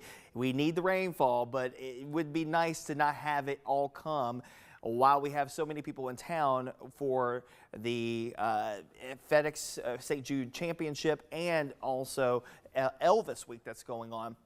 But it does look like we get our first bout of rain to come into the fold. We need it, though, and we'll take it while we have it. Here's a look at our First Alert Futurecast for today. A mixture of clouds and sunshine. We may catch a downpour or two later today. It's from a cluster of showers and thunderstorms this morning that's in Kansas. As it's weakening, moving off towards the east and breaking up, we may be able to fire up a shower or two, but it looks like our best rain chance is likely coming along that boundary, getting closer to us as we head towards your Wednesday. Wednesday morning could be a wet go of things across the area that will continue through the afternoon. That could have some impacts for the FedEx St. Jude Pro-Am over at TPC Southwind for your Wednesday. Afternoon trends a little drier. We get into your Thursday, clouds and fog potential early in the day. There might be one or two isolated showers during the day on Thursday, but I think bigger story is going to be the heat cranking up. Middle 90s that will operate much hotter, likely feeling like 110 degrees, not just on Thursday, but also on Friday. So a first alert to you if you do have plans to be out and about on Thursday or Friday. I think the searing heat of summer definitely coming back into the fold. Then we start to ease back down. Remember, we've got a couple fronts that'll move through the area. A warm front comes through here Wednesday into Thursday. Here comes a weak boundary that drops through here on Friday. It'll knock back the humidity levels a couple of notches for the weekend. It's still going to be hot, low and mid 90s, feels like temperature around 105. We get into early next week and the humidity levels come down a step more as another boundary comes through the area. That may still be able to kick up a shower or two on the final round of play at TPC Southwind. We'll be keeping an eye on it. And one way to stay up to date is on the Action News 5 First Alert Weather app. We can encourage you to download it in the Google Play Store and the Apple App Store. Here's a look at the extended forecast for today. 92, a mixture of sunshine this morning, some clouds by the afternoon hours. I think it's going to be more clouds than not heading into your Wednesday, but also the opportunities for scattered showers and storms. The way that tomorrow will set up, it seems like there's going to be a boundary that's going to be nearby to us, mainly to the south and west of us. And just north of that boundary, there's going to be a corridor of showers and thunderstorms that will likely flare up and train down the same corridor for a couple of hours. That corridor could be quite heavy when it comes down to the rainfall potential, so something that we'll keep an eye on for some localized flooding and low-lying poor drainage areas. That's a look at the Pro-Am forecast. Not looking the best right now. We may have to up the rain chances even farther just based off of what we're seeing. It's getting a little bit more intrusive for much of the day on Wednesday, where we could have showers and thunderstorms to contend with. Then we get into Thursday, an isolated shower or thunderstorm chance on Thursday, but I think the bigger story will be the heat, middle 90s, feeling much hotter, like 110 degrees, and that will be the going trend even into Friday. Add in a few more showers and storms on Friday. Saturday, more hit and miss variety for third round play and final round play, maybe a 20 to 30% chance for rain and storms with the approach of the last boundary that will come sweeping through here. That will knock us back down a couple of notches, heading into the mid portion of next week. Highs back into the lower 90s, overnights in the 60s and 70s by that point in time.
Good morning. Welcome back to the Action News 5 Digital Desk. I'm Andrew Douglas. There has been some new research that has recently been documented with the Alzheimer's Association. And this research covers 3 different areas, everything from blood tests to GLP-1, which is Ozempic, those sort of things, and processed red meat. And this research is, as I mentioned, recent, and it is something that really gives us more of an idea of maybe the factors involved with dementia and Alzheimer's. Let's bring in someone with the Alzheimer's Association. Amy French is a research champion and senior program manager with the Alzheimer's Association. She's joining us now on the digital desk. Amy, good to see you. Thank you for joining us. Let's talk a little bit about this recent research and what, from your perspective, you see as the most valuable aspects to it. Good morning. Good morning. And thank you so much for having us on to talk about these important developments. And my role with the association is to bring this information to the living rooms, to have the honor and the privilege to attend so many of these scientific convenings like the Alzheimer's Association International Conference that I just came from, and learn about what's happening in the field and bringing it to the living rooms of the yous and me's of the world. So the blood test. As we know, the diagnostic process for Alzheimer's disease is very complex right now, and it requires extensive cognitive testing, usually brain imaging, that is expensive and not always paid for by insurance and not accessible to everyone, things like PET scan imaging. So a blood test that is now FDA approved as of this month will bring that capability of the primary care physician to do a preliminary blood test screening that will show at about a 90% accuracy rate the presence in the blood of what's called biomarkers or indicators that the disease process is happening in the brain. And that will, of course, accelerate diagnosis. It will eliminate the burden that is currently on specialists like neurologists and gerontologists who often have to do that preliminary screening. With that screening being done in advance, we know that there's a desert of specialists like neurologists and cardiologists. So it would take the burden off of them and enable primary care physicians to accelerate diagnosis and move forward with that. So that's very exciting and really groundbreaking news in the disease process. It sounds like it. So, Amy, just so we're clear, I just wanted to ask you, so if someone, for example, we have thousands of people that watch us here on the digital desk, if someone were to go and maybe get a physical, okay, and they draw blood, is this blood test that you mentioned is FDA approved, could they say with that blood test, okay, look, you're only 35 or 45, but you have biomarkers that suggest that you could have dementia or Alzheimer's later in life? Is that how it works? The long and short of it is yes. That test is not widely used yet. Obviously, it was just approved and made available, so it is not widely used. But that is what we envision for the very near future, for it to be a predictive test. As we know, the disease process for most chronic progressive diseases, be it kidney disease, heart disease, diabetes, and Alzheimer's disease, the disease process begins long before symptoms become obvious.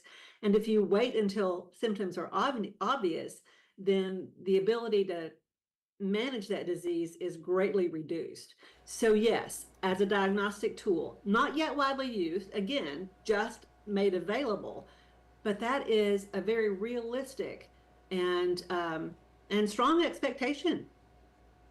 Yeah, I would think that anyone who has an opportunity to get this kind of test, to get it as soon as possible, because then the earlier you get it and the more that you have biomarkers, and the earlier, that means the earlier you can do things to stave off the dementia and Alzheimer's and do things to really kind of combat against some of the ugliness that we see of that disease. Is that right? That's true. And to be very clear, we do not have at this point in the research game, we don't have the ability to stop the disease entirely. We don't have the ability to prevent the disease entirely. Again, this is true of many chronic progressive illnesses as well. It doesn't make it acceptable, but it doesn't make Alzheimer's an exception in that regard. So what we really are looking at, as again, I keep saying it, with chronic progressive diseases, is lifestyle interventions that really can make a difference in our risk factors for developing things like Alzheimer's and other chronic diseases. And by that, I mean things like one of the studies that I think you wanted to talk about today was the study about processed red meat. And that study backs up 100% the idea through a study that was done for over 130,000 healthcare professionals over the course of 40 years. So this is not just some fly-by-night study that goes, oh yeah, that's probably true. It is evidence-based research that shows that the consumption of 2 to 3 portions of something like bacon, or I hate to hate on bacon because everybody loves bacon, but 2 to 3 portions a week increases your risk of cognitive decline by 14%. That's a pretty significant percentage, and especially in regard to something that we do have control over and we can change. That doesn't mean you have to give up bacon forever. Maybe 2 or 3 times a month, it's fine. It's probably not going to hurt you. And also the good news is that unprocessed red meats, like just your normal healthy meat that you buy that's not full of nitrites and preservatives and sodium, it doesn't seem to have any factor at this point in time on your risk. So we're looking at pretty much, excessive use of processed meats that is the culprit here.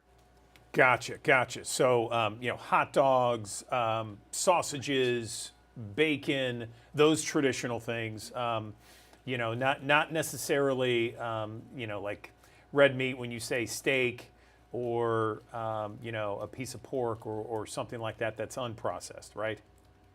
And yes, that's correct. And the guidelines that are in place for a healthy diet, like the Mediterranean diet, the DASH diet, all of those guidelines are still very, very much recommended in regard to overall health. We're just showing through this study that it just backs up everything that we already know about a healthy diet and the scientific evidence that's there in regard to what's good for the heart is good for the brain. Right. And so, Amy, I'm reading from one of the things from the Alzheimer's report, and it says that processed meat, as we've been talking, raises the risk of dementia, but if you swap it for nuts and beans, it will lower the risk. And you mentioned earlier how this was a 4-decade study of more than 130,000 people. So it wasn't a small group and it wasn't a small timeline. We're talking a huge, that's a beautiful study, if you will, because it covers so many different people over such a long period of time.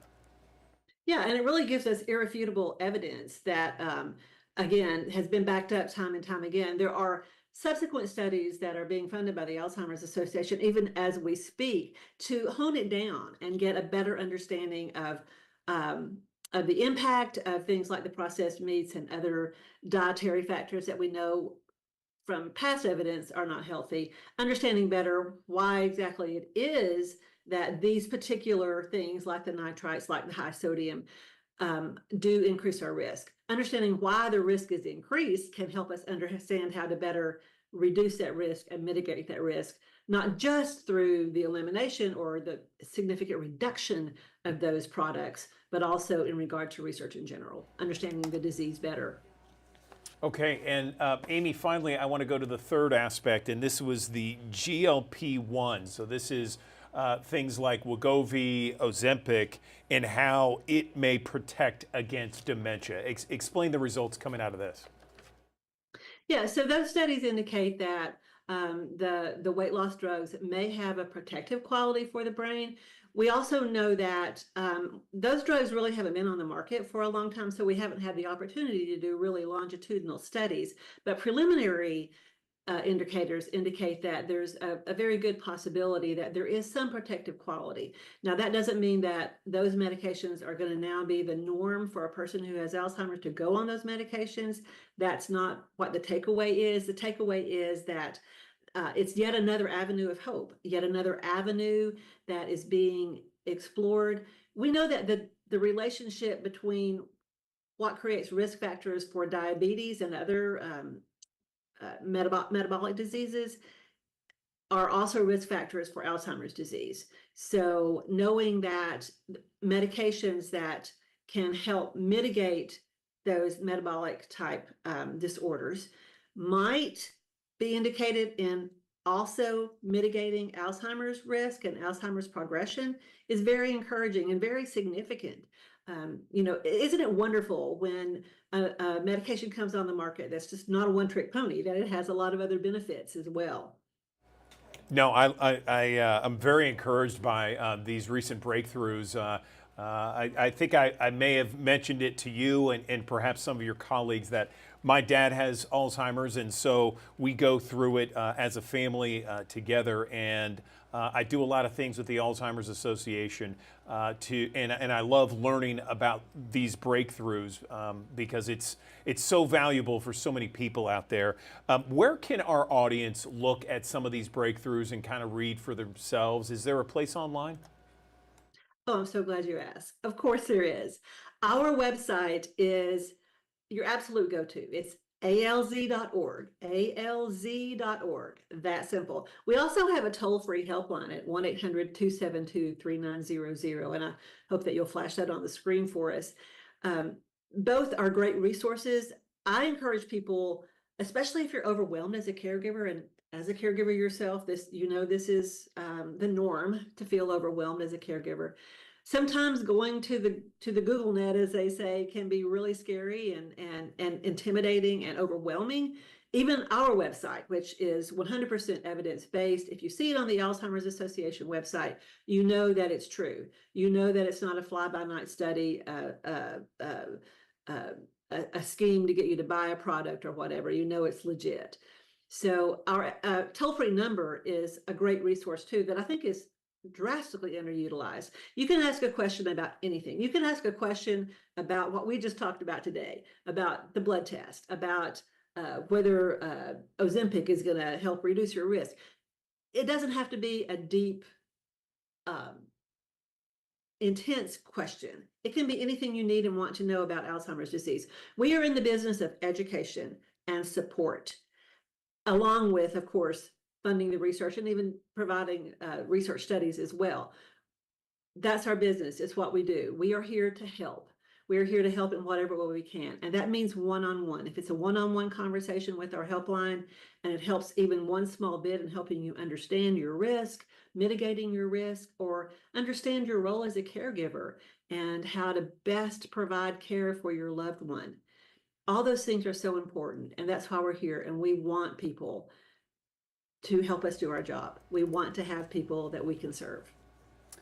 Amy French, we really appreciate this conversation. Thank you so much for letting us know about these recent breakthroughs, valuable information that people can check out at alz.org. Thank you for your time. Thank you. All right, another live look from our High Five camera here in Midtown Memphis, where it is 78 degrees at 8:47. We'll talk about your forecast in 1 minute.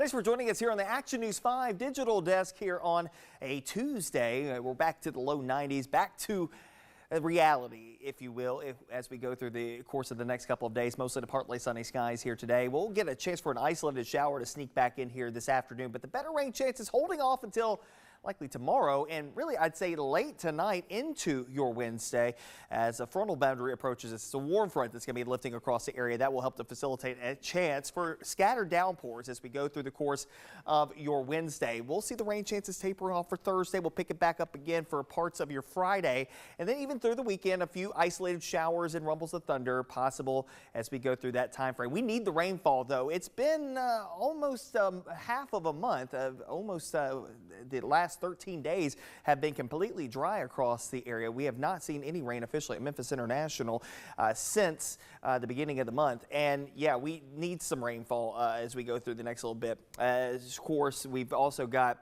a developing drought situation across North Mississippi. We need the rainfall, but it would be nice to not have it all come while we have so many people in town for the FedEx St. Jude Championship and also Elvis Week that's going on.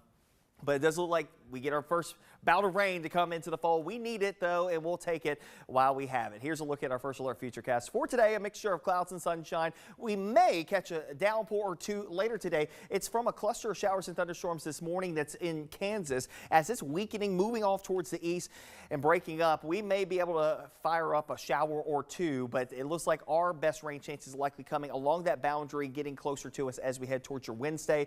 Wednesday morning could be a wet go of things across the area that will continue through the afternoon. That could have some impacts for the FedEx St. Jude Pro-Am over at TPC Southwind for your Wednesday. Afternoon trends a little drier. We get into your Thursday, clouds and fog potential early in the day. There might be one or two isolated showers during the day on Thursday, but I think bigger story is going to be the heat cranking up. Middle 90s that will operate much hotter, likely feeling like 110 degrees, not just on Thursday, but also on Friday. So a first alert to you if you do have plans to be out and about on Thursday or Friday. I think the searing heat of summer definitely coming back into the fold. Then we start to ease back down. Remember, we've got a couple of fronts that'll move through the area. A warm front comes through here Wednesday into Thursday.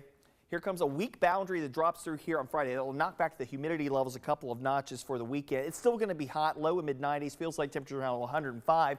We get into early next week and the humidity levels come down a step more as another boundary comes through the area. That may still be able to kick up a shower or two on the final round of play at TPC Southwind. We'll be keeping an eye on it. And one way to stay up to date is on the Action News 5 First Alert Weather app. We can encourage you to download it in the Google Play Store and the Apple App Store.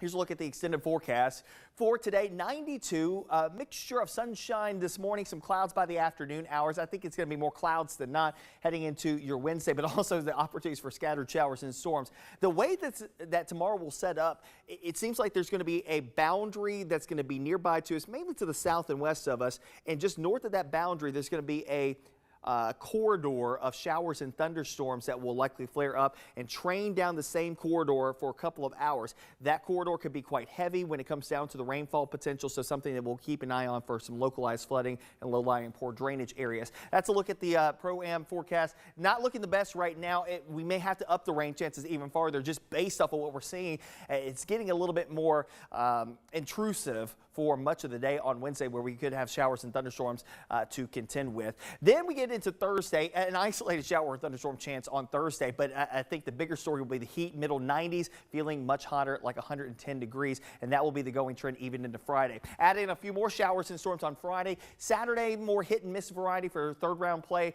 and final round play, maybe a 20 to 30% chance for rain and storms with the approach of the last boundary that will come sweeping through here. That will knock us back down a couple of notches heading into the mid portion of next week. Highs back into the lower 90s, overnights in the 60s and 70s by that point in time.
Good morning. Welcome back to the Action News 5 Digital Desk. I'm Andrew Douglas. We love Team USA and all of our Olympic athletes. They're doing so well in Paris. Have you been watching some of the games? Well, perhaps if you have, you may be inspired to, I don't know, get in shape yourself. Well, it is something that shouldn't be too daunting for anyone out there. In fact, we have a local trainer to really kind of make it very easy for us to get in shape.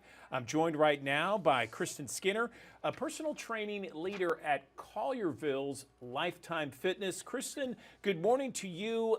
So where does someone begin if they see these incredible world-class athletes on their TV this week and they say, you know what, maybe it's time I get in shape? How do they begin? Good morning.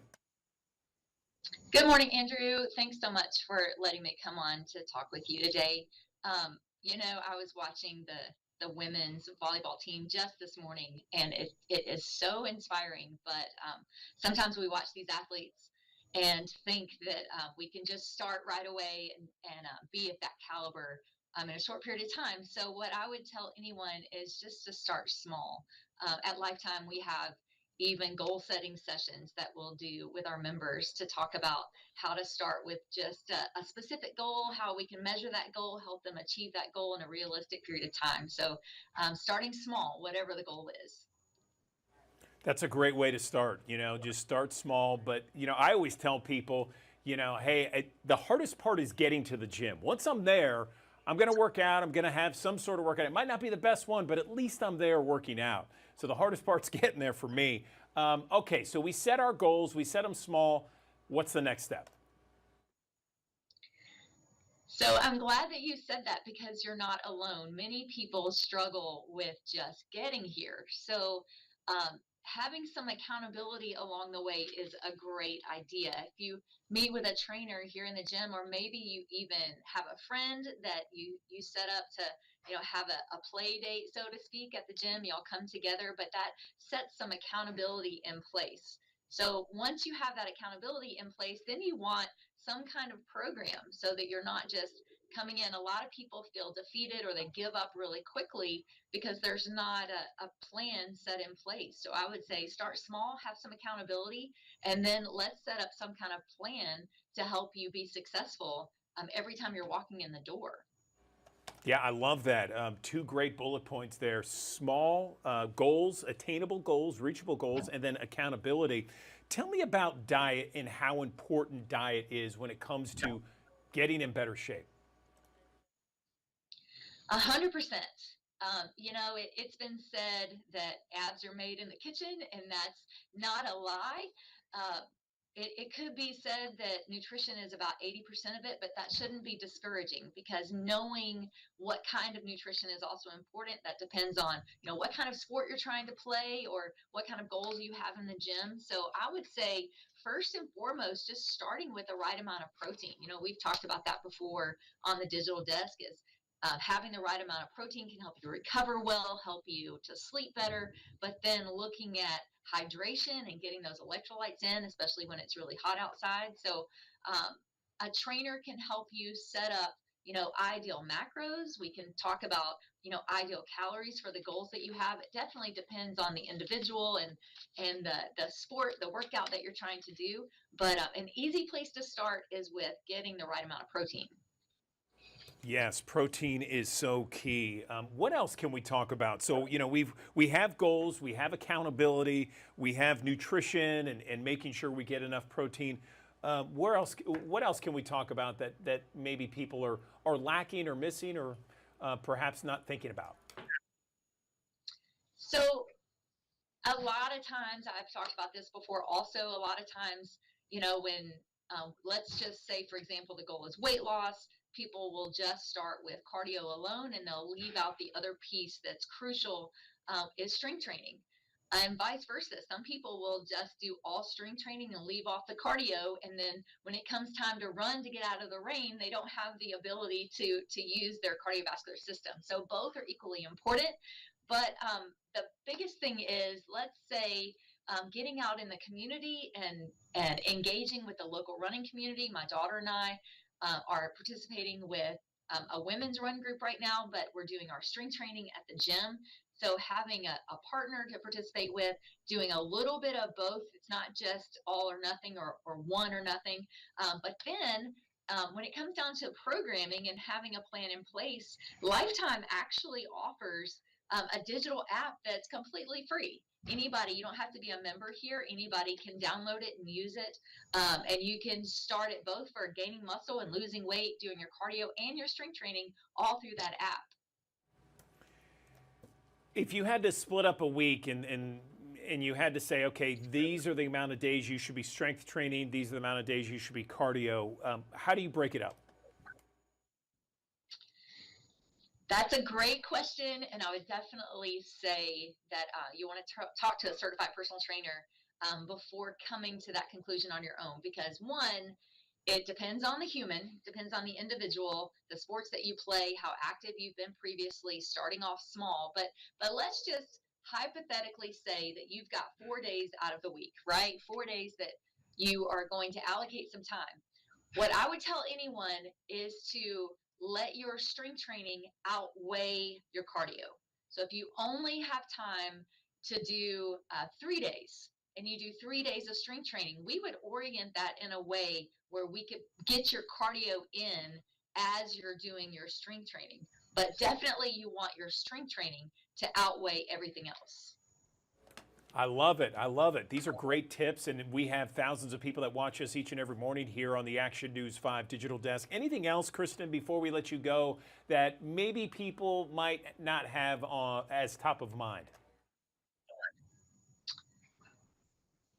You know, so many things, Andrew, but if you can just allow yourself to just start.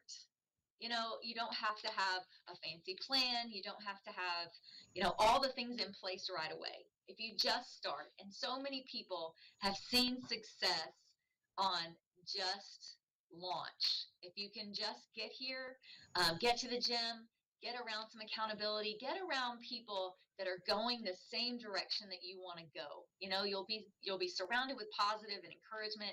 And I think that's just kind of the nuts and bolts of it, is just start. And then we have so many things at Lifetime that are free and available to everybody, like goal setting sessions. You can do a free intro to abs or intro to lower body or upper body or machines. Things like that are just accessible in a way that, we can help you just find little small nuggets to help you be successful along the way. I love it. Kristen Skinner over at Lifetime Fitness in Collierville, giving us the deep dive on ways to get in shape. As we watch the Olympics and we watch our world athletes soar, we can also soar in our own special ways. Kristen, we appreciate the advice. Thanks so much. No problem.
We got the kids back in school. They're starting to learn stuff, and parents and grandparents everywhere are rejoicing. Yay, they're back in school. Good.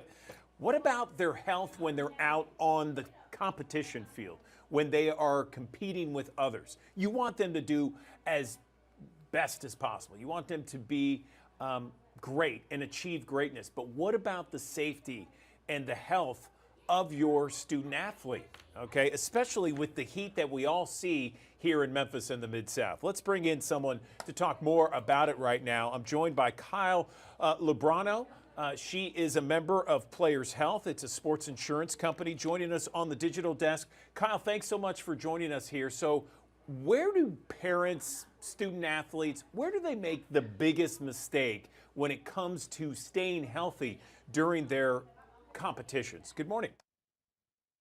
Morning. Yeah, thanks for having me. Yeah, so a couple things. The first one would be, I think we don't acclimate the athletes back into the activity, right? So, they've probably been indoors a little bit trying to beat the heat. They've been in pools, and so we kind of throw them back out on the field and expect them to go full force right away. And so, really, we want them to start off with some, shorter sessions, speaking, particularly around the coaching aspect and kind of acclimating them right back into it in terms of, maybe shorter sessions to start with, not if they're, if we're talking about football in particular, doing, no equipment to start, shorter sessions leading into larger sessions as they get acclimated. It can take up to 2 weeks to be fully acclimated to the heat. So in preparation for that, parents can really start to get their kids outdoors, maybe go out depending on what sport. If it's soccer, kick around with them. If it's running, obviously they're going to want to have been running leading up to the preseason. Great. That is a great point. And, it gets so hot here in Memphis in the Mid-South, especially this time of year in the month of August and even in parts of September. And I guess when it comes to hydrating, that's something you need to be cognizant of no matter what, right? Yes, yeah. So as we send them back out into the heat, they should be hydrating frequently. So making sure that they have their water bottle with ice, and sometimes, depending on how hot it is and how long the session is going to be, making sure they have 2 water bottles. It should be where the coaches know that the heat is going to, make them need to take water breaks more often. So every 20 minutes or so, there should be a water break. As a parent, I often have the discussion with my child. If you really feel like you need to take a break to get water, just, excuse yourself really quickly, go get it. We really shouldn't be denying water. And then before and after, right? So the day before, we're making sure that they are hydrating enough. And then after, and obviously this is probably more for more elite sports or high school sports like football, weighing yourself before and after. Obviously, we're not going to have our 7 and 8 year olds weighing themselves, but before weighing yourself before and after to see how much fluid you've actually lost, and then making sure that we're replacing that. Yeah, that's all great advice. I mean, both my kids played youth sports. They're now in college, and so, staying hydrated, acclimating the right way. Are there signs that parents and grandparents should watch for when their kid perhaps gets in trouble? Yeah, absolutely. So, there's a difference obviously between dehydration and heat stroke, and both are obviously very serious and lead to further complications if if they're not dealt with. So, hydrating won't necessarily, prevent heat stroke. Heat stroke is when the core temperature of the body gets too high, and we need to, start to cool that down. But there's signs, and one being, obviously if the child is younger, they may be a little bit more irritable. They could have symptoms kind of resembling the flu, where they are dizzy, lethargic. They could be pale. They could be excessively sweating, vomiting. And so just really being diligent around noticing those things with your child, and listen to them if they're telling you that, they don't feel well. Obviously, we don't want to send them back out into the field if we're, doing, 2 sessions a day. Just making sure that we are, listening and watching for those signs is key. No question. And, a lot of times they'll come home, especially in those first few practices where they're going to be a little bit sore, they're going to be a little bit more tired. Anything else that we should be watching for just to ensure that they're on the right path, that it's no big deal and they should continue to go to practice? Yeah, and obviously, I think depending on the age, some kids will want to get out of practice, but I would say, just watching, making sure that they are, taking care of themselves, right? I think this is one thing that, you know, we're a little bit more educated in this area. We're not in the 1980s and the 1990s where we just say, you know, you just go out and do whatever you can, eat whatever in between. We really need to be making sure that we're developing the whole athlete, right? And so that means not only doing your job on the field, but off the field, right? And so they should be not only hydrating, eating well, eating, you know, foods like fruits and vegetables that have a lot of water in them. And then also just, you know, making sure that they're getting enough rest in between, and making sure that, you know, if they are out in the sun in a, you know, an outdoor sport, that in between sessions, they are, you know, resting inside in the air conditioning, or if they don't have access to inside, sitting in the shade, just not overexerting themselves. And then sleeping at night, making sure that they are getting their rest. And that's where our bodies recover and repair muscle deterioration. So I think, you know, just also paying attention to what your child is telling you, and just generally their appetite to go out for more. I think one thing that we really need to be worried about is the biggest risk factor is really just those that are super excited to please us. And so they're over motivated, and that is probably the biggest risk factor in this, that they're going to overdo it, right? We wouldn't send somebody out to run a marathon without having trained for it. So those that are over motivated will kind of put themselves in this position to kind of either get dehydrated or, you know, suffer from heat stroke.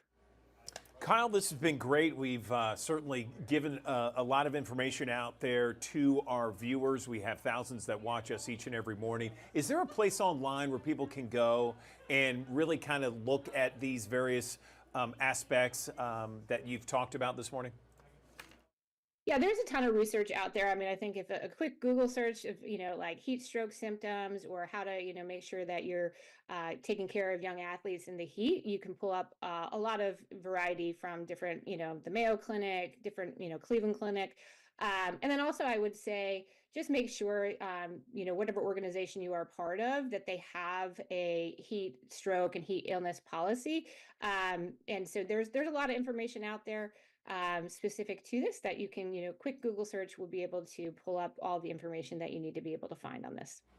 All right, Kyle Lebrano, thank you so much for joining us on the Digital Desk and giving us that information, which is vital, especially this time of year. We appreciate it.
Good morning. Welcome back to the Action News 5 Digital Desk. There was a new survey. It was a national survey from Discover, and it said 80% of American consumers are anxious about their financial situation. That doesn't surprise me. We've seen this all across Memphis and the Mid-South time and again. Some of the factors involved: high inflation, everyday expenses, the economy, income, debt. Those are among the top stressors fueling the anxiety. Again, this is due to a national survey here from Discover. Financial stress is severe. Let's talk about ways to reduce that stress that we have so often in this economy and in this world that we live in. I'm joined right now by Dan Nickel, VP of Discover Personal Loans, joining us on the Action News 5 Digital Desk. So, Dan, good morning to you. Tell me more about this national survey. I think it was your group that put it together. Yeah, good morning. Thanks for having me. You mentioned the headline. 80% of Americans are feeling some level of financial anxiety. Perhaps not surprising, but it is certainly something we'd like to see come down over time. And unfortunately, that number has remained consistently high for the last 3 years. That 80% number is virtually the same result we've had for 3 years running. And at the top of the factors that are contributing to financial stress are high inflation and high everyday expenses, two things that are very closely associated with one another. They certainly are. And where do you think, Dan, that people make their biggest mistakes when it comes to, financial anxiety and making things worse? Where do people go wrong? I think being unprepared is one thing. Ideally, everyone would have an emergency fund. But the other thing, if they're already in debt, is not believing that they can get out of it. So our survey found that 1/3 of Americans don't expect to ever get out of debt. And that's quite discouraging. I'm more of an optimist, and I believe that there's quite a bit that people can do, from making a budget, but also to potentially taking out a consolidation loan that might allow them to lower the rate that they're paying on their debt so they can get out of it faster. Yes, I've heard that. That is a great idea and suggestion. So let's talk about it. Let's talk about some ways to minimize that stress, that anxiety that we all have, or many of us have, I should say, around our financial situation. Dan.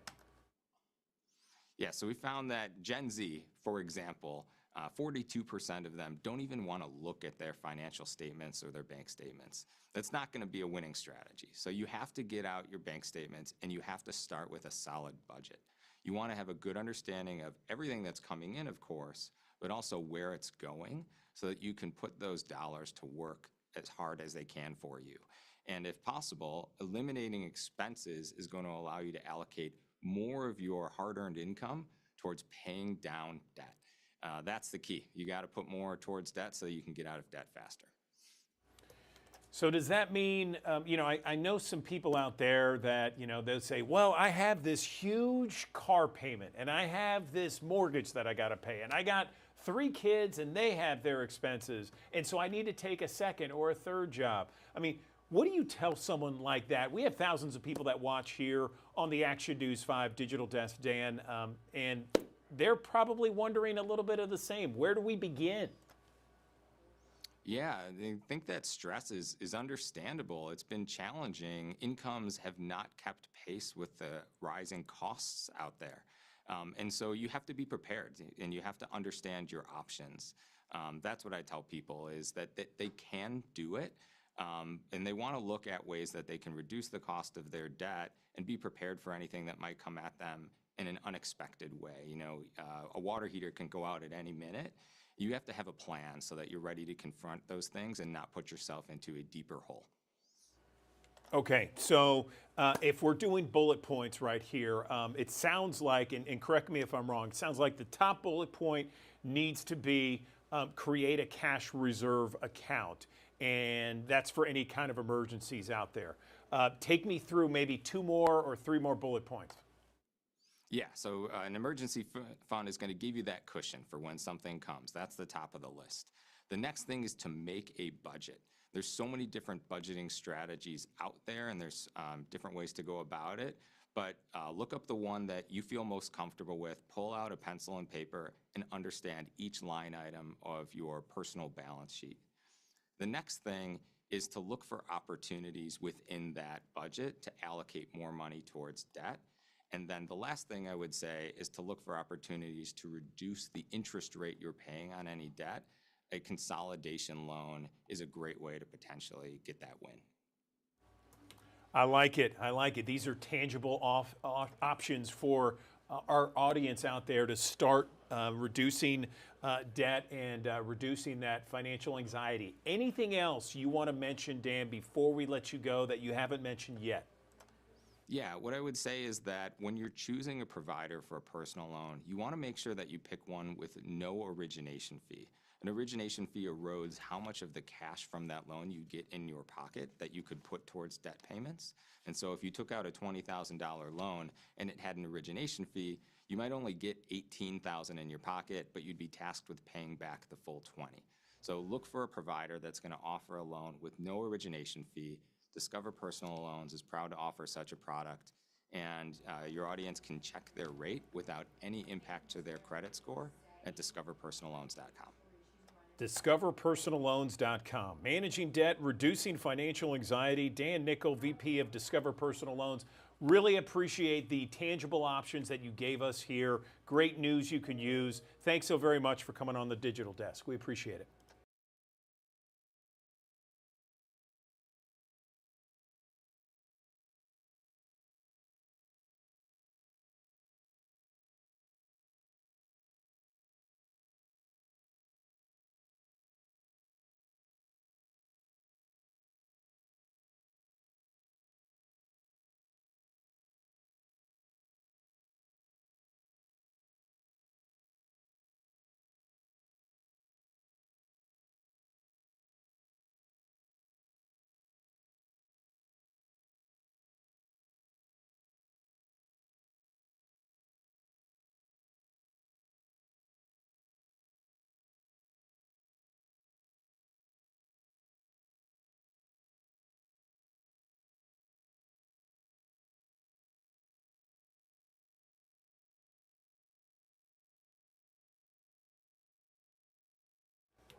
Good morning. Welcome back to the Action News 5 Digital Desk. I'm Andrew Douglas, and living with eczema. If you have it, or perhaps you have a family member that does, it can be so difficult and so very frustrating for those caught in that relentless cycle of chasing flares and the redness and the itchiness and the rashes that occur.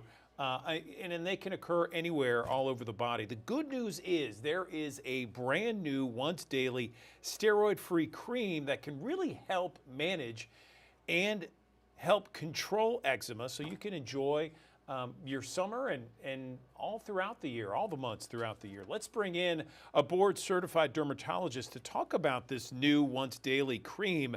I'm joined now by Dr. Adam Friedman. He is on the Digital Desk, and Doctor, thank you for joining us. Let's talk about this issue and not only the issue of eczema, living with it and some of the difficulties, but this new breakthrough. Good morning. Hey, good morning. No, thanks so much for having me here. And you teed it up perfectly. This is one of the most common chronic relapsing inflammatory skin diseases that also commonly imparts a horrific impact on quality of life and also skin. And to your point that it can occur anywhere on the body and the spectrum of clinical presentations is so diverse, making the right diagnosis can be a challenge. And so for me, one of the helpful clues when trying to distinguish this from other things, the itch of atopic dermatitis really stands out as an itch that feels amazing to scratch, but not so amazing because that scratching will actually make the condition worse, but also add a level of ostracism because people will say, well, just don't scratch, you'll get better. And that's absolutely not true. And that actually adds to the burden of disease by saying something like that. So that's why I've partnered with Arcutis to really raise awareness about the condition, but also to your point, talk about new options that can really get this under control. Okay, so let's talk about that, Doctor, because we know that the summer months, that's kind of when a lot of people that live with eczema, those that condition tends to flare up, doesn't it? It can, so the physical heat, which we've had plenty of, the sweating that ensues, but also products we use to protect ourselves from the sun and from bugs. All of those can uniquely worsen active disease or even wake it up to begin with. But this is a year-round problem. Different elements, different environmental factors can trigger this. So patients are worrying about the next flare even during a flare, which it absolutely sounds horrible. That's a really horrible way to live in terms of foreseeing when this is even going to get worse. And the summer can certainly do that. So let's talk about ways that people can care for their skin if they have eczema throughout the year, whether it's winter, summer, spring, fall, that sort of thing. Yeah, so there's some basic rules that apply year-round for everyone. First is limit soap use and make sure you're using a soap that is meant for someone with eczema. It actually will say it on the bottle. More importantly, apply a moisturizer to damp skin, to trap water into the skin, as dry skin is a central piece of this condition, and your skin needs a little bit of water in there for it to make itself correctly. Now, these are great, but often don't cut it. And that's where FDA-approved medications, whether it be topical or even systemic, meaning they work from the inside out, can be extraordinarily impactful. And the most recent one that was just approved is called Zoryve or Roflumilast, 0.15% cream that is indicated for once a day use for mild to moderate eczema for those 6 and up. And remember, this affects so many ages. It's important to have options that can be used across that spectrum. Where can people go to learn more information about this new medication, maybe some of the side effects? Are there any, by the way, and where can they go? Yeah, so first off, easy answer. You can go to Zoryve, ZORYVE.com for more information about the medication and atopic dermatitis. In terms of safety, overall, very well tolerated. The most common side effects included headache, nausea, and site application pain, but this only occurred in roughly a few % of those studied, and we're talking about a study over 1,000 people in number. So when you have a study that size, it gives you a lot of confidence about the data with respect to how a drug will behave in individuals suffering with this condition. Anything else, Dr. Freeman, you'd like to mention with regards to living with eczema, how to take care of your skin, this new medication? Anything else? Yeah, I think this is the era of eczema. Just 10, 15 years ago, we had very limited options, and now there's so much attention being paid to this condition. Also, it's important to note that someone suffering eczema is not on their own island. This condition can affect the entire family because of its impact on sleep, school, job, you name it. So getting it under control and maintaining that control is of the utmost importance for everyone. Okay, Dr. Adam Freeman, board certified dermatologist, we appreciate your time. Thank you for illuminating us to some of the new treatments for eczema and best practices. We appreciate it.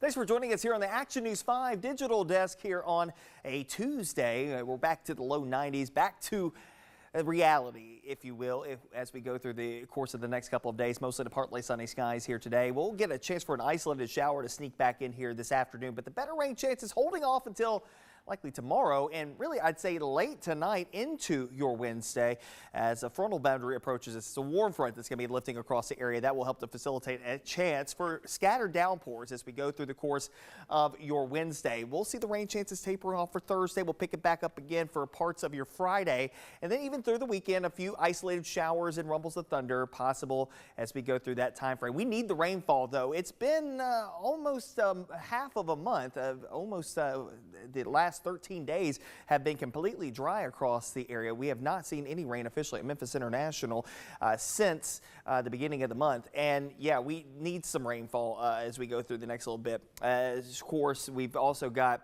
a developing drought situation across North Mississippi. We need the rainfall, but it would be nice to not have it all come while we have so many people in town for the FedEx St. Jude Championship and also Elvis Week that's going on.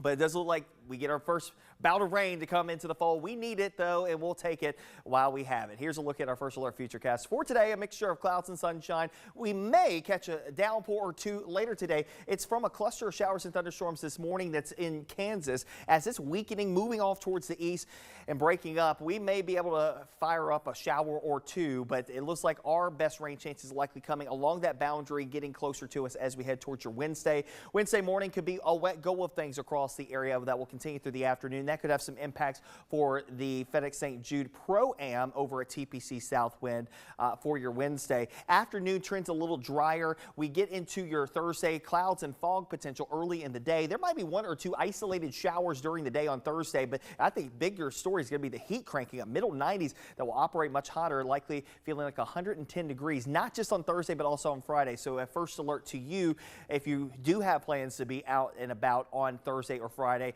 I think the searing heat of summer definitely coming back into the fold. Then we start to ease back down. Remember, we've got a couple of fronts that'll move through the area. A warm front comes through here Wednesday into Thursday. Here comes a weak boundary that drops through here on Friday. It'll knock back the humidity levels a couple of notches for the weekend. It's still going to be hot, low and mid 90s, feels like temperature around 105. We get into early next week and the humidity levels come down a step more as another boundary comes through the area. That may still be able to kick up a shower or two on the final round of play at TPC Southwind. We'll be keeping an eye on it. And one way to stay up to date is on the Action News 5 First Alert Weather app. We can encourage you to download it in the Google Play Store and the Apple App Store.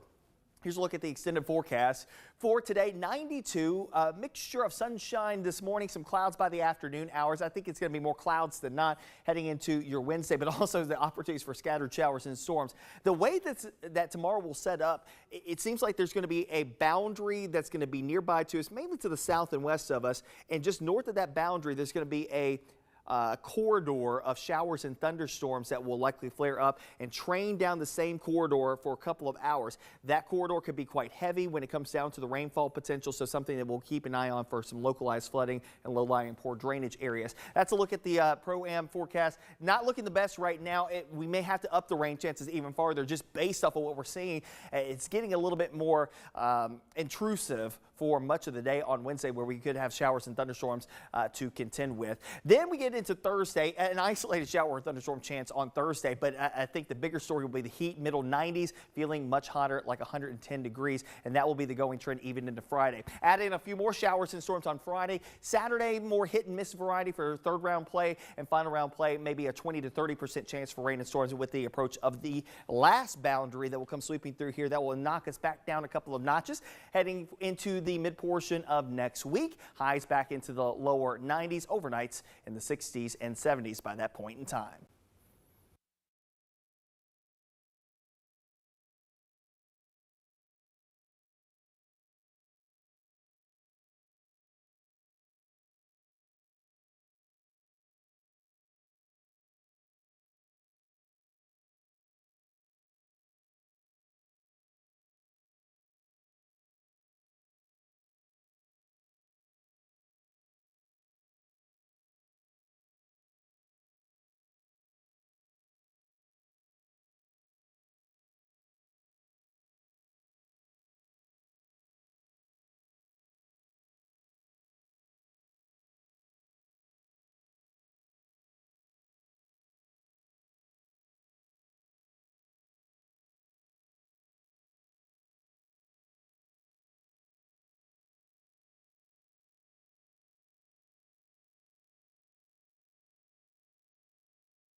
Good morning. Welcome back to the Action News 5 Digital Desk. I'm Andrew Douglas. And breast cancer, as we all know, it's the most common cancer in women in the U.S.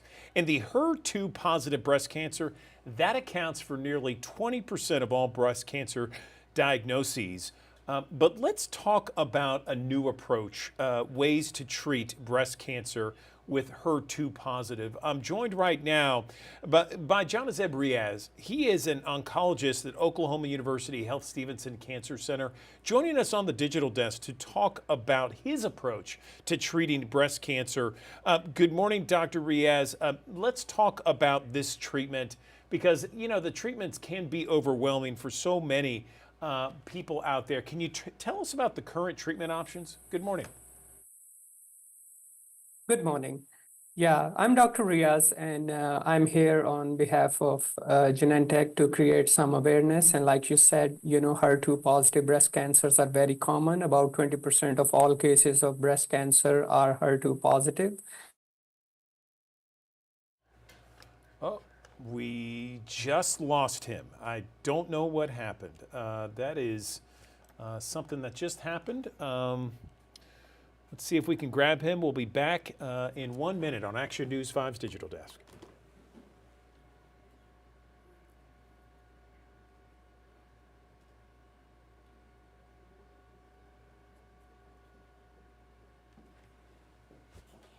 Hey.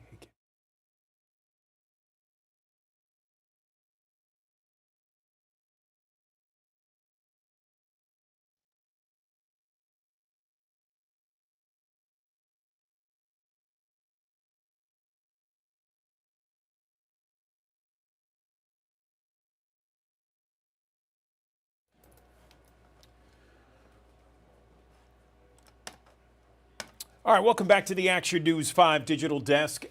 Breast cancer certainly is the most common cancer in women all across the U.S. HER2 positive breast cancer accounts for nearly 20% of all breast cancer diagnoses. I want to bring in Dr. Jonazeb Riaz. He is an oncologist at Oklahoma University Health Stevenson Cancer Center to talk more about various treatments out there. And Dr. Riaz, can you talk about some of the treatments? It can be so overwhelming for some of the patients and families. What are the current treatment options? Good morning. Good morning. Thank you for having me. I'm Dr. Riaz, and I'm here on behalf of Genentech to create some awareness about breast cancer. And like you said, HER2 positive breast cancers, they are about 20% of all cases of breast cancer. They are typically the most aggressive kind of breast cancers. And when we have new patients of HER2 positive breast cancers, we utilize different treatment modalities like surgery, radiation, chemotherapies, targeted therapies, and hormonal therapies to treat these patients. Every case of breast cancer is very different from the other, so we have to individualize the treatment plan based on the unique profile of each breast cancer patient.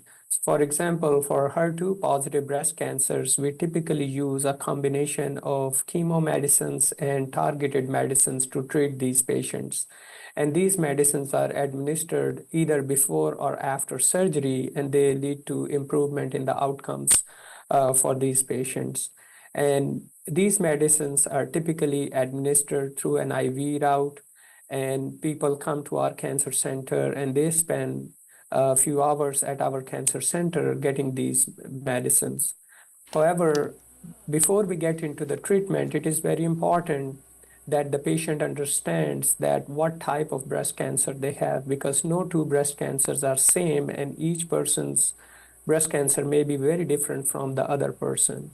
And also very important. Let me jump in here real quick, doctor, because you just mentioned that every person's cancer is different and unique to them. Can you talk about ways that a patient can create the right treatment plan for themselves? Absolutely. So the good thing in this day and age is that we have more than one treatment option available for any given type of cancer.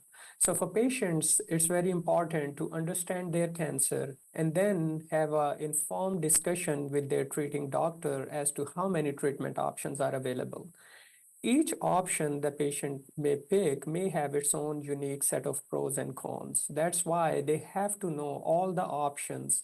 They have to understand the pros and cons of each option, and that's when they can make the best decision for themselves, because one set of side effects for one medicine may not fit into very good with one person compared to the other person. That's why it is very important to know how these medicines are done, what are their schedules, how much time patients are looking at spending at cancer center, how it is going to impact their day-to-day life, their work, and what are the side effects which are really very detrimental to their health, and what are the ones that can stay at a tolerable level for them to go through their cancer treatment. So this is a very open and frank discussion that every cancer patient should have before they commit to any particular treatment plan.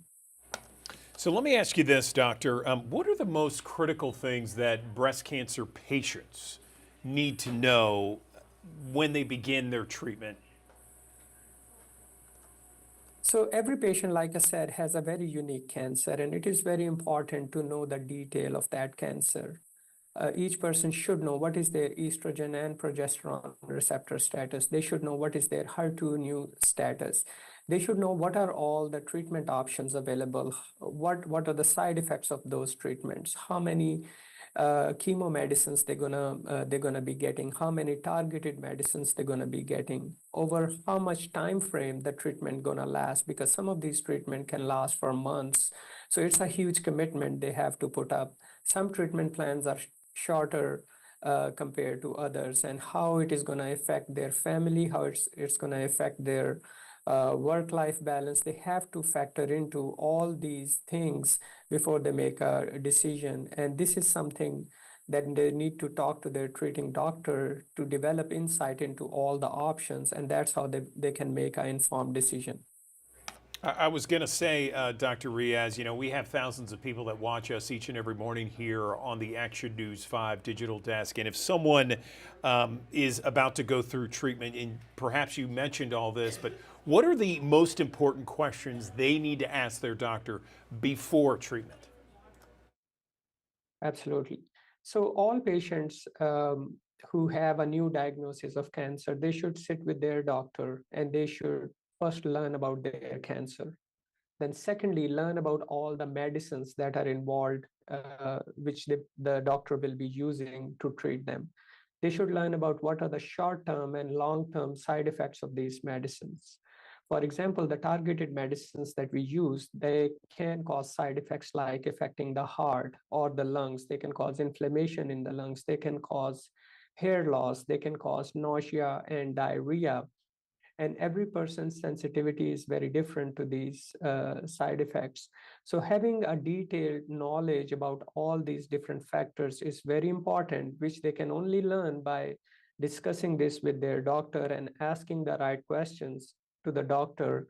And that's when they will get to a point where they will have a good understanding about all the treatment options, and then they can make a good decision and pick the right fit for them. Is there a place where our audience can go online and maybe learn more about some of the things you mentioned? Absolutely, yeah. So there are a lot of resources available online. American Cancer Society has a lot of resources and literature about education, about different types of cancers. They can also go to www.fesgo.com, especially the patients who have HER2 positive breast cancer. There's a lot of information on fesgo.com where people can go learn about their cancer, learn about the treatment options, learn about the side effects of the treatment and how these treatments are administered and what are the easier ways to get those treatments. And they can learn about different options and how they are administered, because some option may be very time consuming and other options may be less time consuming. So they can learn all about that on those portals. Dr. Jenazeb Riaz, we really appreciate this conversation. Thank you so much, and appreciate your time as well. Thank you very much. All right, another live look from our High Five camera, Midtown Memphis, overlooking downtown, where it is 81 degrees at 9:41. Back with your forecast in 1 minute.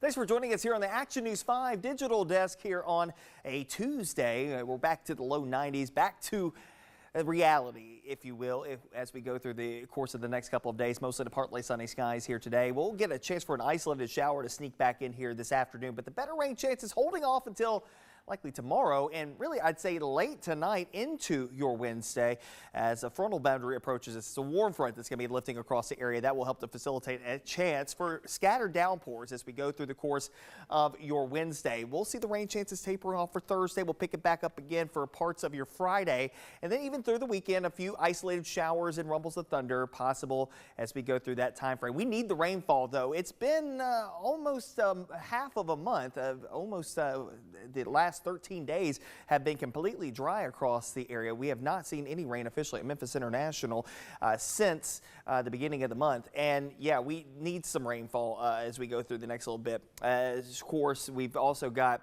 a developing drought situation across North Mississippi.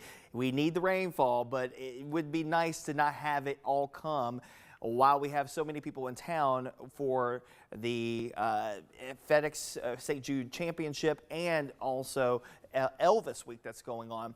But it does look like we get our first bout of rain to come into the fall. We need it, though, and we'll take it while we have it. Here's a look at our First Alert Futurecast. For today, a mixture of clouds and sunshine. We may catch a downpour or two later today. It's from a cluster of showers and thunderstorms this morning that's in Kansas. As it's weakening, moving off towards the east and breaking up, we may be able to fire up a shower or two, but it looks like our best rain chances are likely coming along that boundary, getting closer to us as we head towards your Wednesday. Wednesday morning could be a wet go of things across the area that will continue through the afternoon. That could have some impacts for the FedEx St. Jude Pro-Am over at TPC Southwind for your Wednesday. Afternoon trends a little drier. We get into your Thursday, clouds and fog potential early in the day. There might be one or two isolated showers during the day on Thursday, but I think bigger story is going to be the heat cranking up. Middle 90s that will operate much hotter, likely feeling like 110 degrees, not just on Thursday, but also on Friday. So a first alert to you if you do have plans to be out and about on Thursday or Friday. I think the searing heat of summer definitely coming back into the fold. Then we start to ease back down. Remember, we've got a couple of fronts that'll move through the area. A warm front comes through here Wednesday into Thursday. Here comes a weak boundary that drops through here on Friday. It'll knock back the humidity levels a couple of notches for the weekend. It's still going to be hot, low and mid 90s, feels like temperature around 105. We get into early next week, and the humidity levels come down a step more as another boundary comes through the area. That may still be able to kick up a shower or two on the final round of play at TPC Southwind. We'll be keeping an eye on it. And one way to stay up to date is on the Action News 5 First Alert Weather app. We can encourage you to download it in the Google Play Store and the Apple App Store. Here's a look at the extended forecast for today. 92, a mixture of sunshine this morning, some clouds by the afternoon hours. I think it's going to be more clouds than not heading into your Wednesday, but also the opportunities for scattered showers and storms. The way that tomorrow will set up, it seems like there's going to be a boundary that's going to be nearby to us, mainly to the south and west of us, and just north of that boundary, there's going to be a corridor of showers and thunderstorms that will likely flare up and train down the same corridor for a couple of hours. That corridor could be quite heavy when it comes down to the rainfall potential, so something that we'll keep an eye on for some localized flooding and low-lying poor drainage areas. That's a look at the Pro-Am forecast. Not looking the best right now. We may have to up the rain chances even farther just based off of what we're seeing.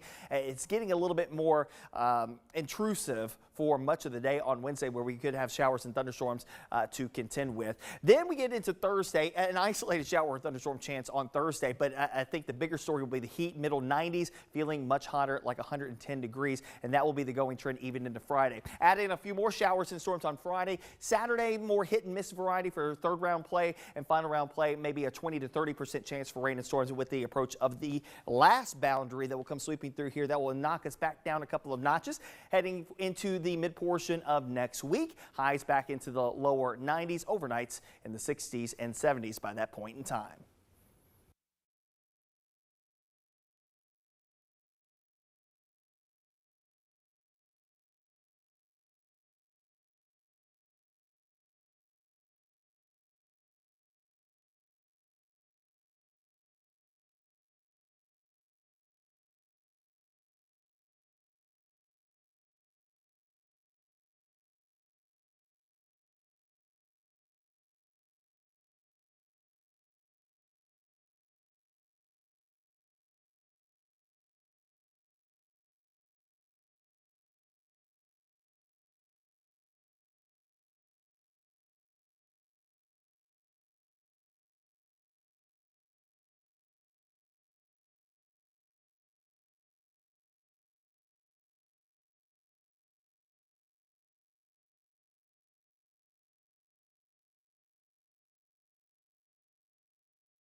Good morning, everyone. Welcome back to the Action News 5 Digital Desk. I'm Andrew Douglas, and at some point in our lives, you're going to have to deal with getting a new car, or at least a new car for you. At some point, you're going to have to say, it's time to trade in the old one, or it's time to sell the new one, and now I got to figure out what I should get for my next ride. What should you get? There are so many options out there, and sometimes that whole process can be very intimidating. And we're not just talking about something that's intimidating for a 20-year-old, a 30-year-old. This is for every age group. It's daunting when you think about what car you should get, how many miles should it have, should you get a used car, should you get a new car, what should you do with your trade-in, what should you do if you want to sell your car? Well, I have the perfect interview for you to really just kind of bring it down to layman's terms of what we can do and better, find a way to empower all those consumers out there that are in the market for a car. Let's bring in Stan Norton. He is the CEO of City Auto. He is also someone who sits on the board of the Tennessee Motor Vehicle Commission. Stan, I appreciate you joining us on the Action News 5 Digital Desk. How are you this morning? Hey, good morning, Andrew. I'm doing very well, thank you. Appreciate the opportunity to be here. Yeah, absolutely. So where do we begin on this? At what point does a person say, okay, I think I might need a new car? And where should we start with that process? Because it is very daunting. It is daunting. First, Andrew, let me just offer a disclaimer here. Even though I sit on the Tennessee Motor Vehicle Commission today, the information offered today is my opinion. It's not an official statement from the state of Tennessee, so I have to offer that. But yeah, it is a daunting task to purchase a vehicle. It's the second largest asset an individual will buy. So you just start from the beginning. What is your need? What do you want? And then, of course, the internet has made that very opportunistic to search for that. So I think the average consumer spends something like 100 hours online just to make a purchase, only to go to less than 2 dealerships to find what they want. So it's just something that it comes down to needs and wants. But the internet's a good place to start. So do all your research. So in new cars, I mean, the average cost of a new car is $47,000. A used car is $26,000. So you start there, and that equates to a payment. So everybody's got a different need or a want. So there's a lot of things to determine when you're going to search for a car. And there's the obvious tips when you start to look for. Once you decide what you want, you got to find a dealer.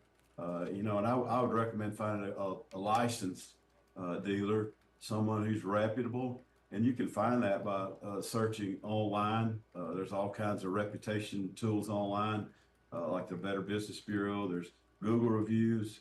There's all kinds of things you can look to start finding a dealer. And once you find that dealer, you gotta do a lot of research, right? There's a lot of research to be done.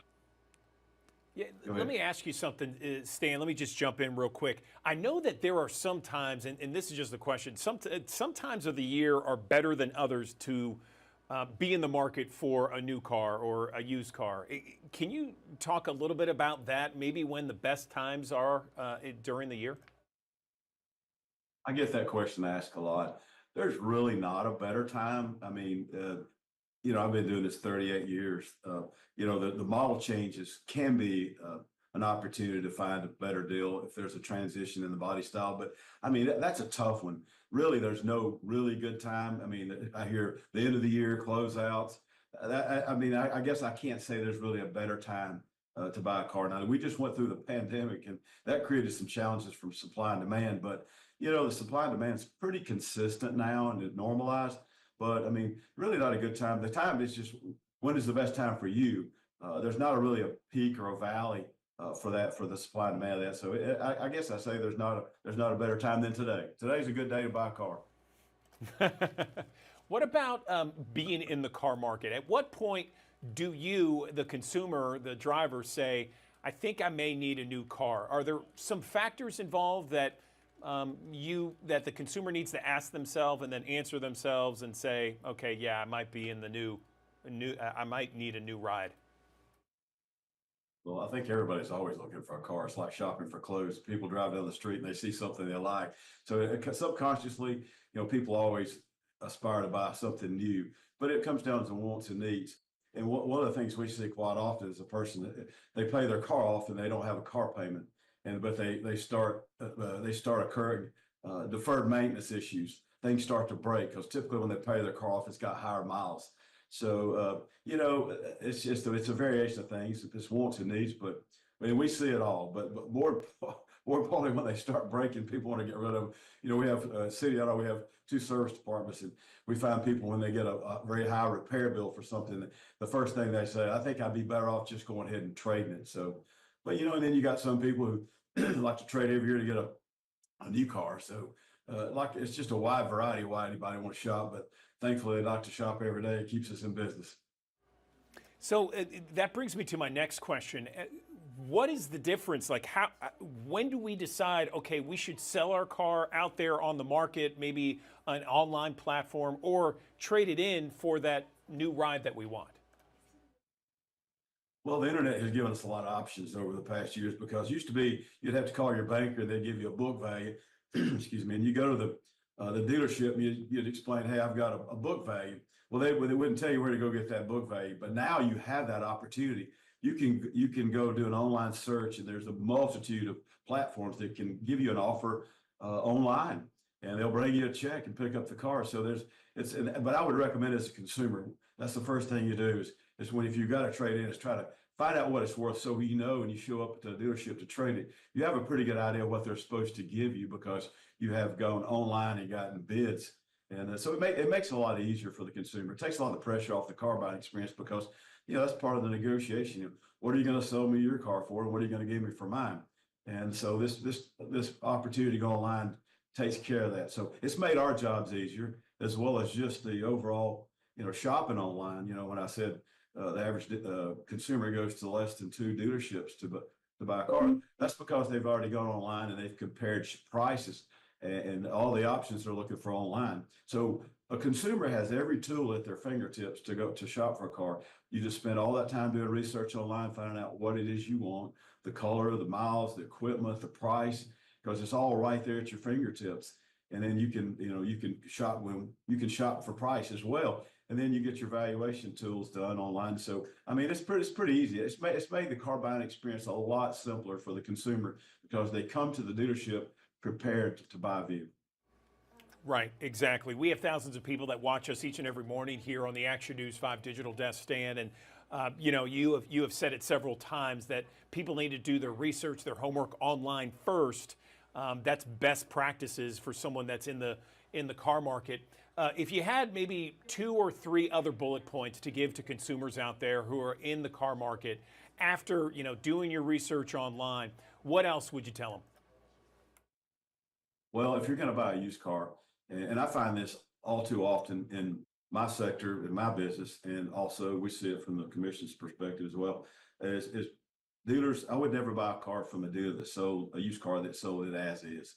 That's disclosed. It's it's a buyer's guide. Law requires to be displayed in the window. If you see that and the dealer wants to sell you that as is, I wouldn't buy the car. I mean, you enter in an area where the dealer can hide behind the fact that he's selling it as is, and he's not responsible for anything that happens to that car after he takes it off the lot. So, most reputable dealers offer some sort of coverage that, it's a small coverage, generally anywhere from 1,000 miles to 6,000 miles, that it offers a stated coverage that protects the consumer if something is actually wrong with the vehicle.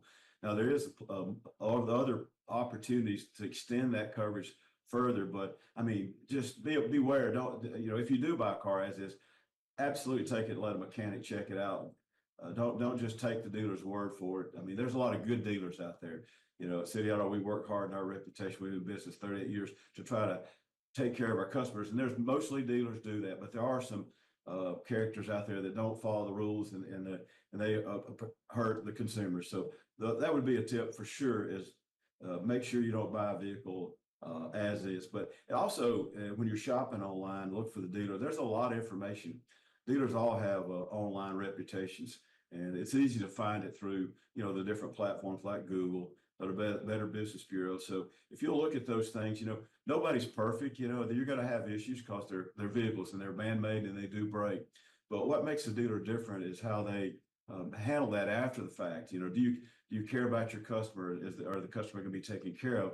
So there's a lot to be considered in that. But to me, that would be the biggest thing is make sure you find a good dealer. Do your research on the dealer itself as well as the car to make sure you get the best outcome. Okay, he is Stan Norton, Tennessee Motor Vehicle Commission and the COO of City Auto. Stan, we really appreciate the tips and advice you gave this morning here on the Action News 5 Digital Desk. Thanks very much. Thank you, Andrew.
Good morning. Welcome back to the Action News 5 Digital Desk. I'm Andrew Douglas. 80% of the world's oceans remain unexplored, and OceanX is a non-profit organization trying to uncover the secrets of leveraging the Ocean Explorer, which is billing itself as the most technically advanced exploration, scientific, and media production vessel ever built.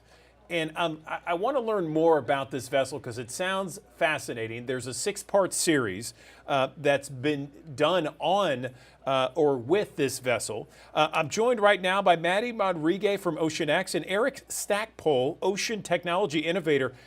They're here to talk about the vessel and reveal some of the latest adventures and scientific breakthroughs. Good morning to you both. Let's begin and talk a little bit first off about the Ocean Explorer, what it is, and what you guys have been doing over the last several months. Good morning. Good morning. Yeah, no, it's so great to be here. Thanks for having us. So I'm currently on board Ocean Explorer, actually, at the moment, coming to you live from Indonesia across the world.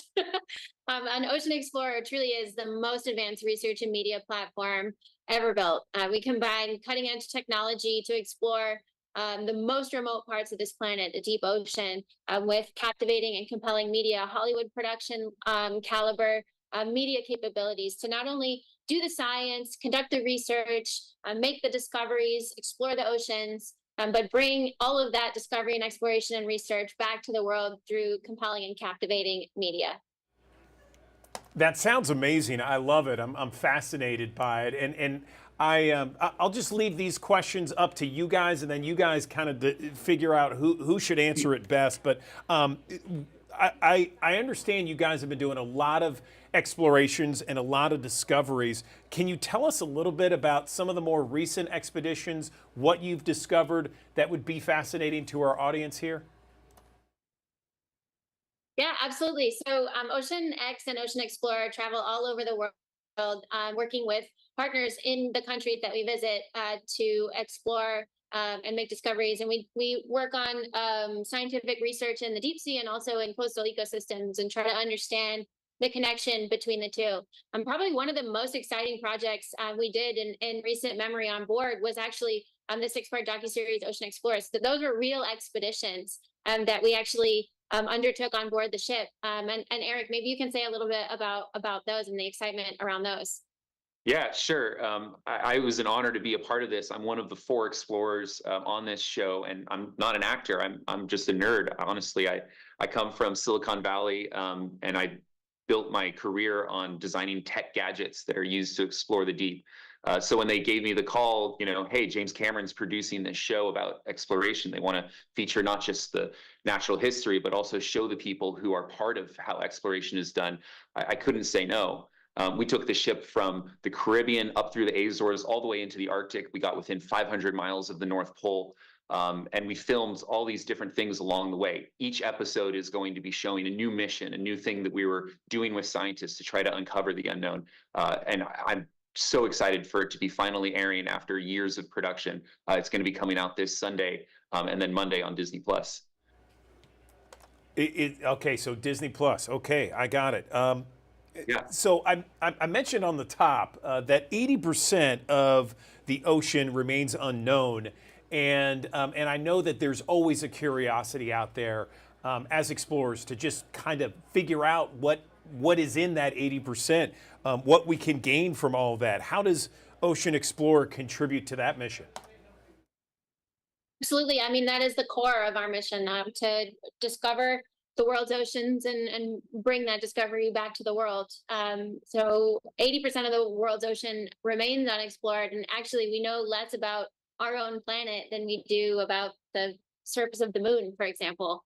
So this place that we live and this ocean that really sustains all life on Earth, we know very little about. And so on Ocean Explorer, we have technology that can take us to the deepest parts of the ocean, remotely operated robots that can go to almost 20,000 feet, dive and take video and collect samples to characterize environments, but also combining that with human-occupied submersibles to bring humans down into the environments to see the animals in their natural habitat, to avoid damaging animals by bringing them up to the surface, using other types of sampling methods to really get in there and see what's going on. It's so important because the ocean is what sustains us, and it is our very livelihood. 50% of the air that we breathe, we can thank the ocean for. And to know such little information about something so critical is something that we're trying to change. And through the media element of this, it's the only way. I mean, scientific discovery is great, and I'm a scientist, and we write papers, but they only go so far if you don't actually tell the public, tell the general public, audiences across the globe what's actually going on. So yeah, and hopefully they'll care and be inspired as well. You guys have been working on this for months and months and months, and finally it's going to air here in a 6-part series. I don't want you to give away the farm, but can you tell me maybe some of the biggest surprises to each one of you? Maybe the biggest surprise that you had during this whole process? Sure. Yeah. I mean, for me, I think it really had to do with seeing things in new ways. We in the Caribbean, we're looking at humpback whales, and I liken it kind of like, you hear that there's this creature called a dog, and it has 4 legs, and it does this thing called barking. But then when you meet a dog, you realize there's so much more there, right? And these animals that are in the ocean are the same way. We hear about them and read about them, and that's kind of what most of us know. But when you go out and actually spend time interacting with them, you realize there's so much more than what meets the eye, at least at the beginning. And I hope that by watching this series, people are going to be able to connect with this majority of our planet that we've never seen before. It definitely changed the way I think of what it means to be a living creature on planet Earth. Maddie, can you weigh in on what the most surprising element was to you? Absolutely. So for me, I've been studying the ocean for most of my adult life now, and I still see new things every time I dive in the deep. Every time I look in the deep, I see things that no one else has ever seen before. So every day is a surprise and every day is an adventure. But my favorite was probably when we were up in the Arctic and we were studying polar bears and bowhead whales, and we were trying to understand its complex ecosystem that was rapidly changing in front of our very eyes. And so then not only was it this great sense of wonder and curiosity and trying to see what was around the corner in the depths, but also this sense of urgency because we were seeing everything change right in front of us and trying to understand it before it changed past the point that we couldn't understand it any longer. So for me, that was definitely a highlight. It's also a highlight just talking to you guys across the world here, Indonesia, among other places. Tell me, because it's fascinating to me to just hear you guys talk about it. I can tell you're excited. You guys have been working on this for months and months and months. You've explored some areas where really no humans have gone, if ever, but certainly on a regular basis. How do you hope this voyage and the work that you're doing right now ignites other explorers in the future? Yeah, I mean, I definitely remember being a kid and watching shows like this, and it was inspiring. It was like, oh my God, the whole world is out there. It's just waiting to be seen. As someone who's really interested in technology, I think we're living in an incredible time where, you know, cameras and remote internet connection and, you know, all these different ways of processing the information that we're seeing are uncovering a new realm of exploration capability. For the first time, we can let the rest of the world see the rest of the world. It's almost like a science fiction movie where, you know, the dominant species on a planet has spent most of its life in a small corner of where life can exist. So this is an extremely exciting time to be an explorer, and I hope people will be inspired to go take their own look for it, because there is an infinite abundance of things to discover. Absolutely, and I agree with Eric. When I was a little kid, I grew up. I grew up in Arizona. I grew up in a landlocked state, and I still remember the first time I went to the ocean and saw the ocean. The first time I touched it. The first time I smelled it. I remember the first time I met a marine biologist, and as a little kid learned that that was something I could be and do. And I've been really lucky to be on the path and be where I am today, because now it's time for me, I feel, to give back, and through this show and through, you know, that little kid out there that doesn't see the ocean in their backyard every day, but is curious and wants to explore, inspiring that little kid, and hopefully they can see themselves in this production, in this series, and in the work that we do. That would mean everything.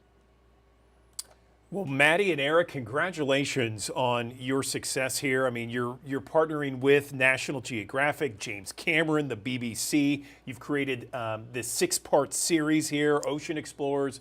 Fantastic news. Thanks for joining us on the Digital Desk and letting our audience know exactly where they can find this 6-part series and what you guys are doing. It's amazing work, and hats off to you both. Anything else you'd like to say before we let you go? No, I think if anybody's interested in learning more, they can go to oceanx.org and they can find the world of exploration at their fingertips. Eric, anything? I would just say that, you know, tune into our show, because we're going to be showing some things that will blow people's minds. So remember, National Geographic television on Sunday the 18th, and then Disney Plus and Hulu streaming on Monday the 19th. Don't miss it. Okay, Eric and Maddie, thank you once again. We appreciate your time. Thank you very much. All right, excellent. Another live look from our High Five camera, downtown Memphis, 84 degrees, 11 minutes after 10 o'clock. We're talking about your forecast in 1 minute.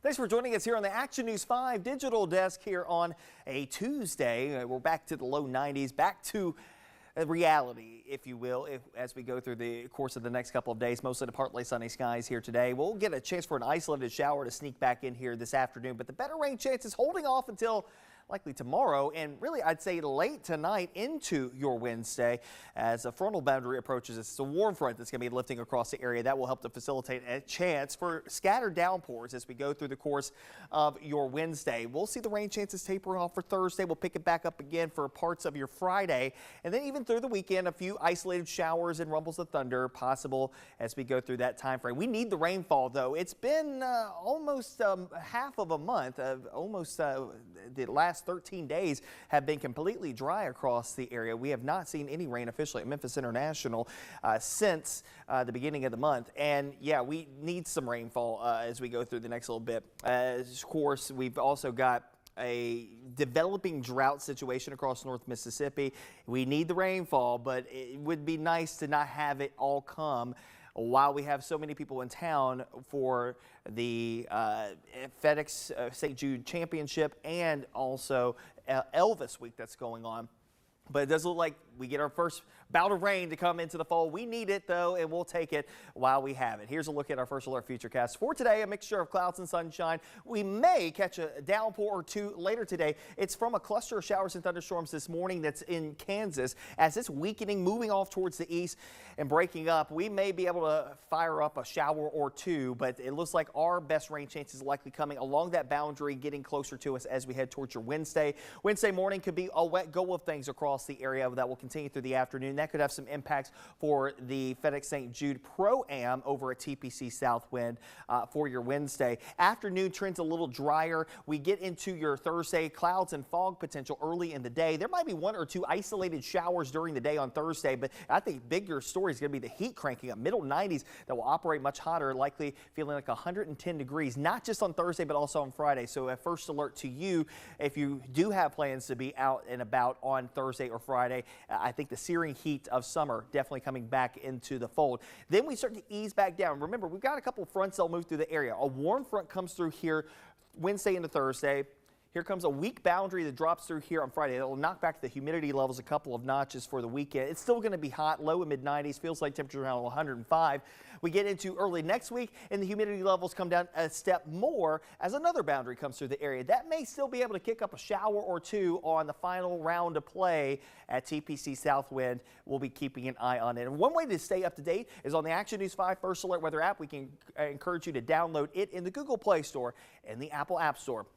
Here's a look at the extended forecast for today. 92, a mixture of sunshine this morning, some clouds by the afternoon hours. I think it's going to be more clouds than not heading into your Wednesday, but also the opportunities for scattered showers and storms. The way that tomorrow will set up, it seems like there's going to be a boundary that's going to be nearby to us, mainly to the south and west of us. And just north of that boundary, there's going to be a corridor of showers and thunderstorms that will likely flare up and train down the same corridor for a couple of hours. That corridor could be quite heavy when it comes down to the rainfall potential, so something that we'll keep an eye on for some localized flooding and low-lying poor drainage areas. That's a look at the Pro-Am forecast. Not looking the best right now. We may have to up the rain chances even farther just based off of what we're seeing. It's getting a little bit more intrusive for much of the day on Wednesday, where we could have showers and thunderstorms to contend with. Then we get into Thursday, an isolated shower or thunderstorm chance on Thursday, but I think the bigger story will be the heat, middle 90s, feeling much hotter, like 110 degrees, and that will be the going trend even into Friday. Add in a few more showers and storms on Friday. Saturday, more hit and miss variety for third round play and final round play, maybe a 20 to 30% chance for rain and storms. With the approach of the last boundary that will come sweeping through here, that will knock us back down a couple of notches, heading into the mid portion of next week. Highs back into the lower 90s, overnights in the 60s and 70s by that point in time.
We are talking with someone within the Methodist Transplant Institute who donated one of her kidneys to a stranger about 7 years ago. I'm joined now by Joanne Morris. She is someone who did this within the transplant unit. She's a dietitian at Methodist. Joanne, good morning. I appreciate you joining us on the digital desk. Tell me about your journey. How did we get to this point?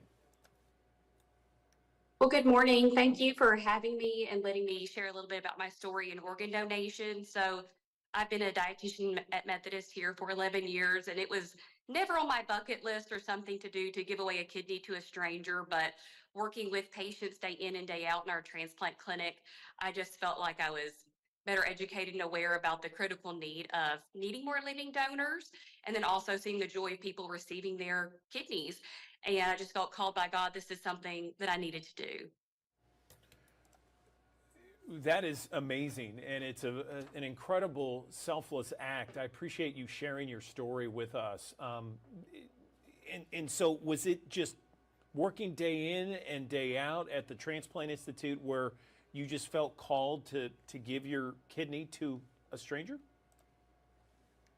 Yes, so I mean, definitely pulls on the heartstrings to see people suffering, because kidney disease is something that affects your quality of life day in and day out. And not all conditions and diseases have treatments like kidney disease does. I mean, there is kidney transplant, so that definitely improves somebody's quality of life. I was very fortunate that I did not have a direct family member or friend who needed my kidney, but I have learned kidneys do not care where they go, and I didn't care either. And it was just important to me that somebody improve their life and get off of dialysis. Wow. Okay. So tell us about the recovery process, because I think a lot of people would be very intimidated with the idea of being healthy and then deciding to give a kidney to someone who they don't know, and that whole process. What's the recovery, and what was the recovery like for you? Right. So my surgery and recovery went very much textbook, like the team told me it would. They told me it would take 4 to 6 weeks to completely recover, and it did. I was in the hospital 3 days, went home to my family who helped take care of me. And other than, of course, the incisional pain, I had no other major complications, and that was pretty much gone by 2 weeks. So other than just taking a short pause on my life for about 6 weeks, it didn't negatively impact my life at all. That's incredible, Joan. Tell me a little bit more about how and if your quality of life has changed. Right. So before donating, I was working, active, a mother, and I was able to continue doing those things. I came back to work here at the transplant clinic 5 weeks after my donation, and then we wanted to extend our family, which we were able to do, and I gave birth to a little beautiful girl about a year after I donated. I love to hike the national parks, and I go hiking and working and enjoy all my same passions, so it did not have any negative impacts on my quality of life whatsoever. And there are a lot of people that are on the list right now looking for a kidney donor, right? Can you talk a little bit about that and how people are on dialysis and they need a donor right away? Right. So living donation is the best option. It gives you so many more years of quality of life, 15 to 25 years from a living donor kidney, which is amazing to think that you can give somebody an extra 25 years of those big milestones and small moments with their families. Dialysis, of course, is a great way to maintain your life till a transplant, but it's not optimal quality of life. And so that's where living donors and deceased donors can come in to kind of bridge the gap. What do you wish everyone knew about organ donation? Maybe some misconceptions out there. Right. So some misconceptions is you don't have to, know you're a recipient. Kidneys do not care where they go. Number 2, you don't have to be in perfect health. I've definitely, working with the transplant team for the last 11 years, we take donor safety as a top priority, and I fully trusted them with my own donation evaluation that they would have never pushed me through if I wasn't a great candidate. So you don't have to be in perfect health. Don't rule yourself out.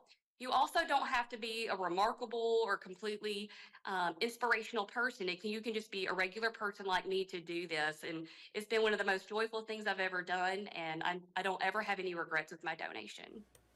You said you're a mother, and how many kids do you have, if you don't mind me asking? And you mentioned that you had a kid after you gave your kidney, right?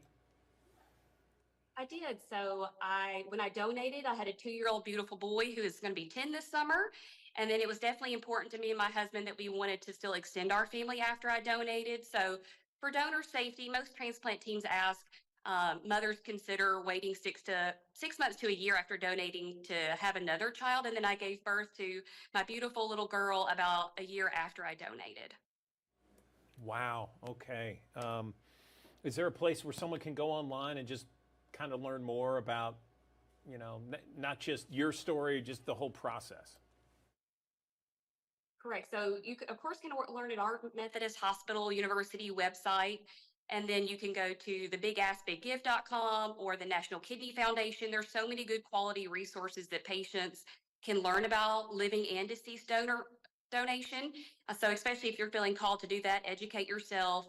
Don't rule yourself out. You can fill out a questionnaire online, and then a nurse coordinator will call you to ask you more questions. Anything else you want to say, Joan? You are quite the inspiration this morning. Well, this wasn't my life plan to do this. I'm very grateful I was able to do it. There's such a high need of people to be living donors and deceased donors, and it's not as overwhelming as sometimes the misconception is. It's had no negative impacts on my life, and it's a beautiful thing just to give to really help somebody. So especially if you enjoy giving, it's a beautiful, valuable thing to do to help your community. Joan Morris, we appreciate you, dietitian at the Methodist Transplant Institute, also donated your kidney to a total stranger there. I appreciate you telling us this story, and thank you for really kind of shedding a light on not just your story, but the whole process of donating a kidney, being perfectly healthy before and after. Thanks very much. Thank you so much.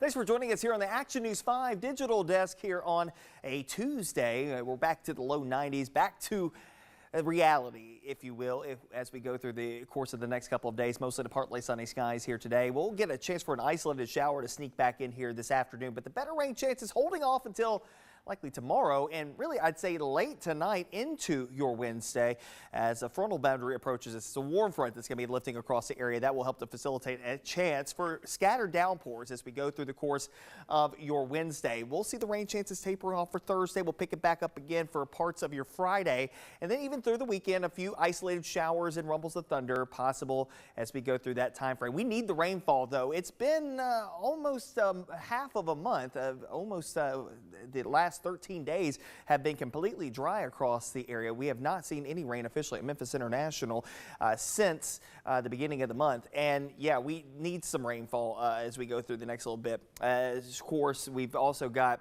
a developing drought situation across North Mississippi. We need the rainfall, but it would be nice to not have it all come while we have so many people in town for the FedEx St. Jude Championship and also Elvis Week that's going on.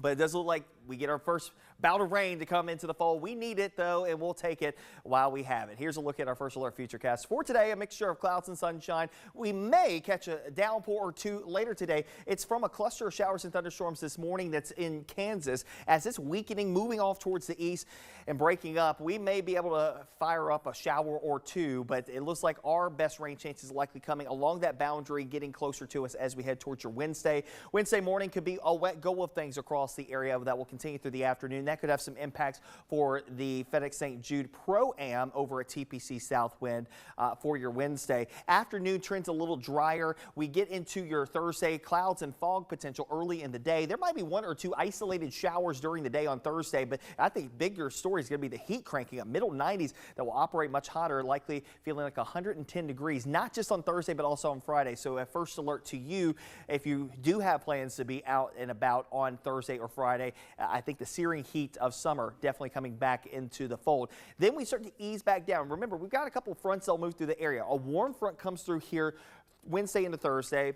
Here comes a weak boundary that drops through here on Friday. It will knock back the humidity levels a couple of notches for the weekend. It's still going to be hot, low and mid 90s, feels like temperature around 105.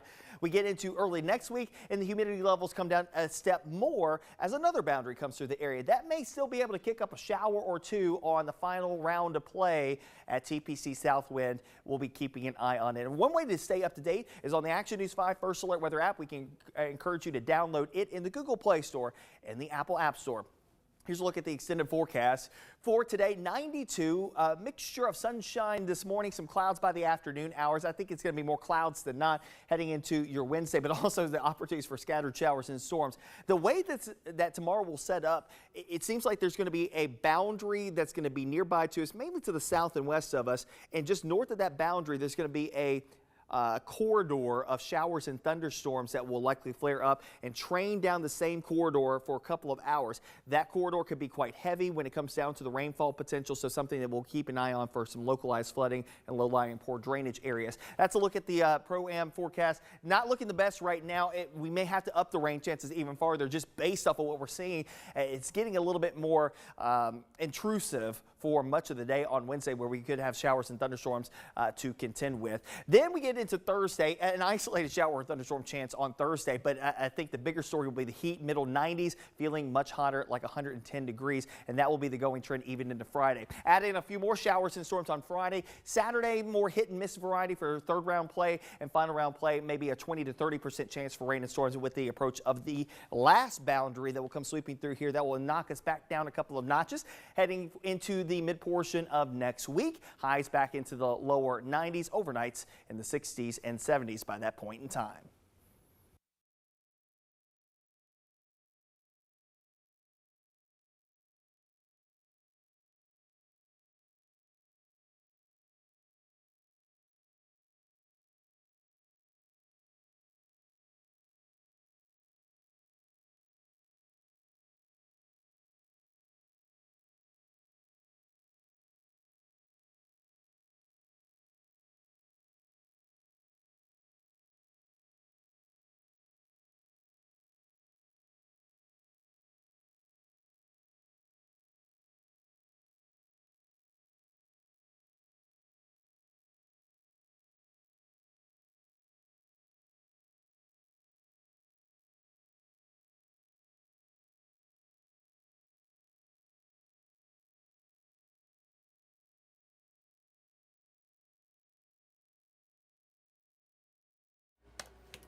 Good morning. Welcome back to the Action News 5 digital desk. There is a critical shortage of blood right now. In fact, it is gotten to the point where the American Red Cross is calling this an emergency type situation because it is plummeted. The inventories have plummeted a lot this summer. Let's bring in someone to talk about the blood shortage and what we can do about it. I'm joined now by Dr. Baya Lansky. She is a Division Chief Medical Officer with the American Red Cross. Dr. Lasky, good morning to you. Tell us about the blood shortage and the serious effect that it has. Yes, well, the recent severe weather has had a significant impact on the blood supply. We have seen Hurricane Debbie the wildfires, the tornadoes that have forced the cancellation of about 60 drives just in the last week, which means 1,500 blood donations that were not collected. This is now coming on the heels of July, where we saw record temperatures across the country during a time when it's already challenging to collect due to travel and vacation plans. So as you said, since July 1st, the American Red Cross blood supply has dropped by 25%, which means about 19,000 units that have not been collected. And we are working very closely with our hospitals around the clock to make sure that patient needs are met. But unfortunately, the blood is going out the door faster than we are able to collect it. Right, and right now you need all blood types, but type O is the most favored, right? That's right. Donors of all blood types are welcome to come donate. No matter what your blood type, you can help patients. But you're exactly right. Type O blood product is particularly low. O negative is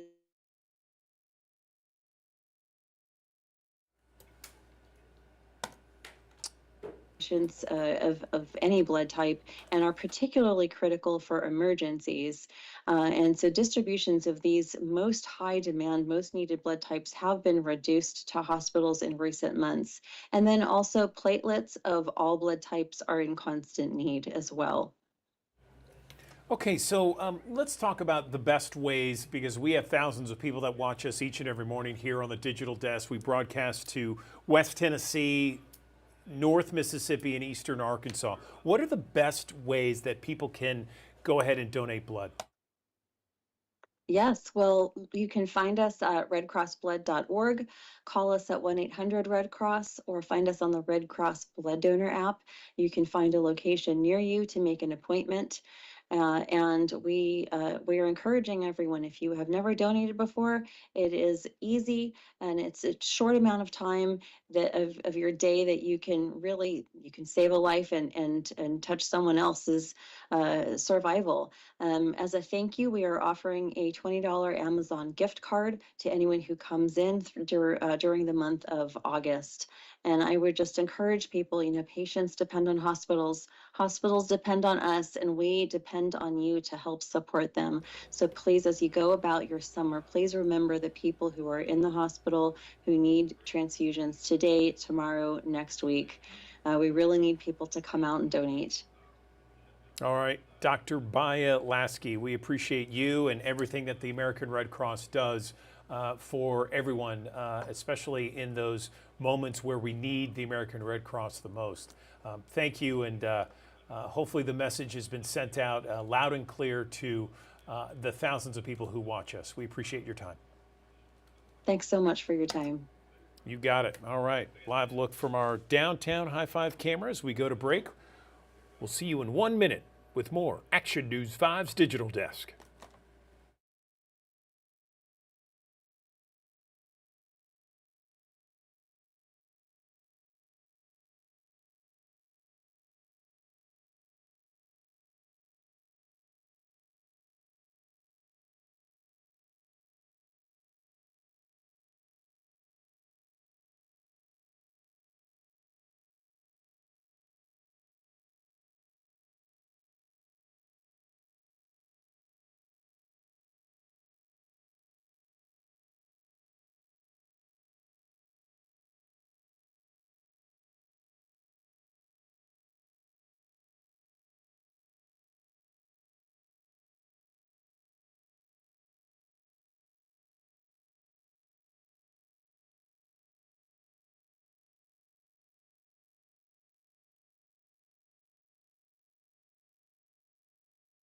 Have you heard about AmeriCorps' National Civilian Community Corps? It is a partnership between the AmeriCorps National Civilian Community Corps and Forest Corps, or the United States Forest Service. So Forest Corps is a partnership between AmeriCorps and the U.S. Forest Service. They protect public lands.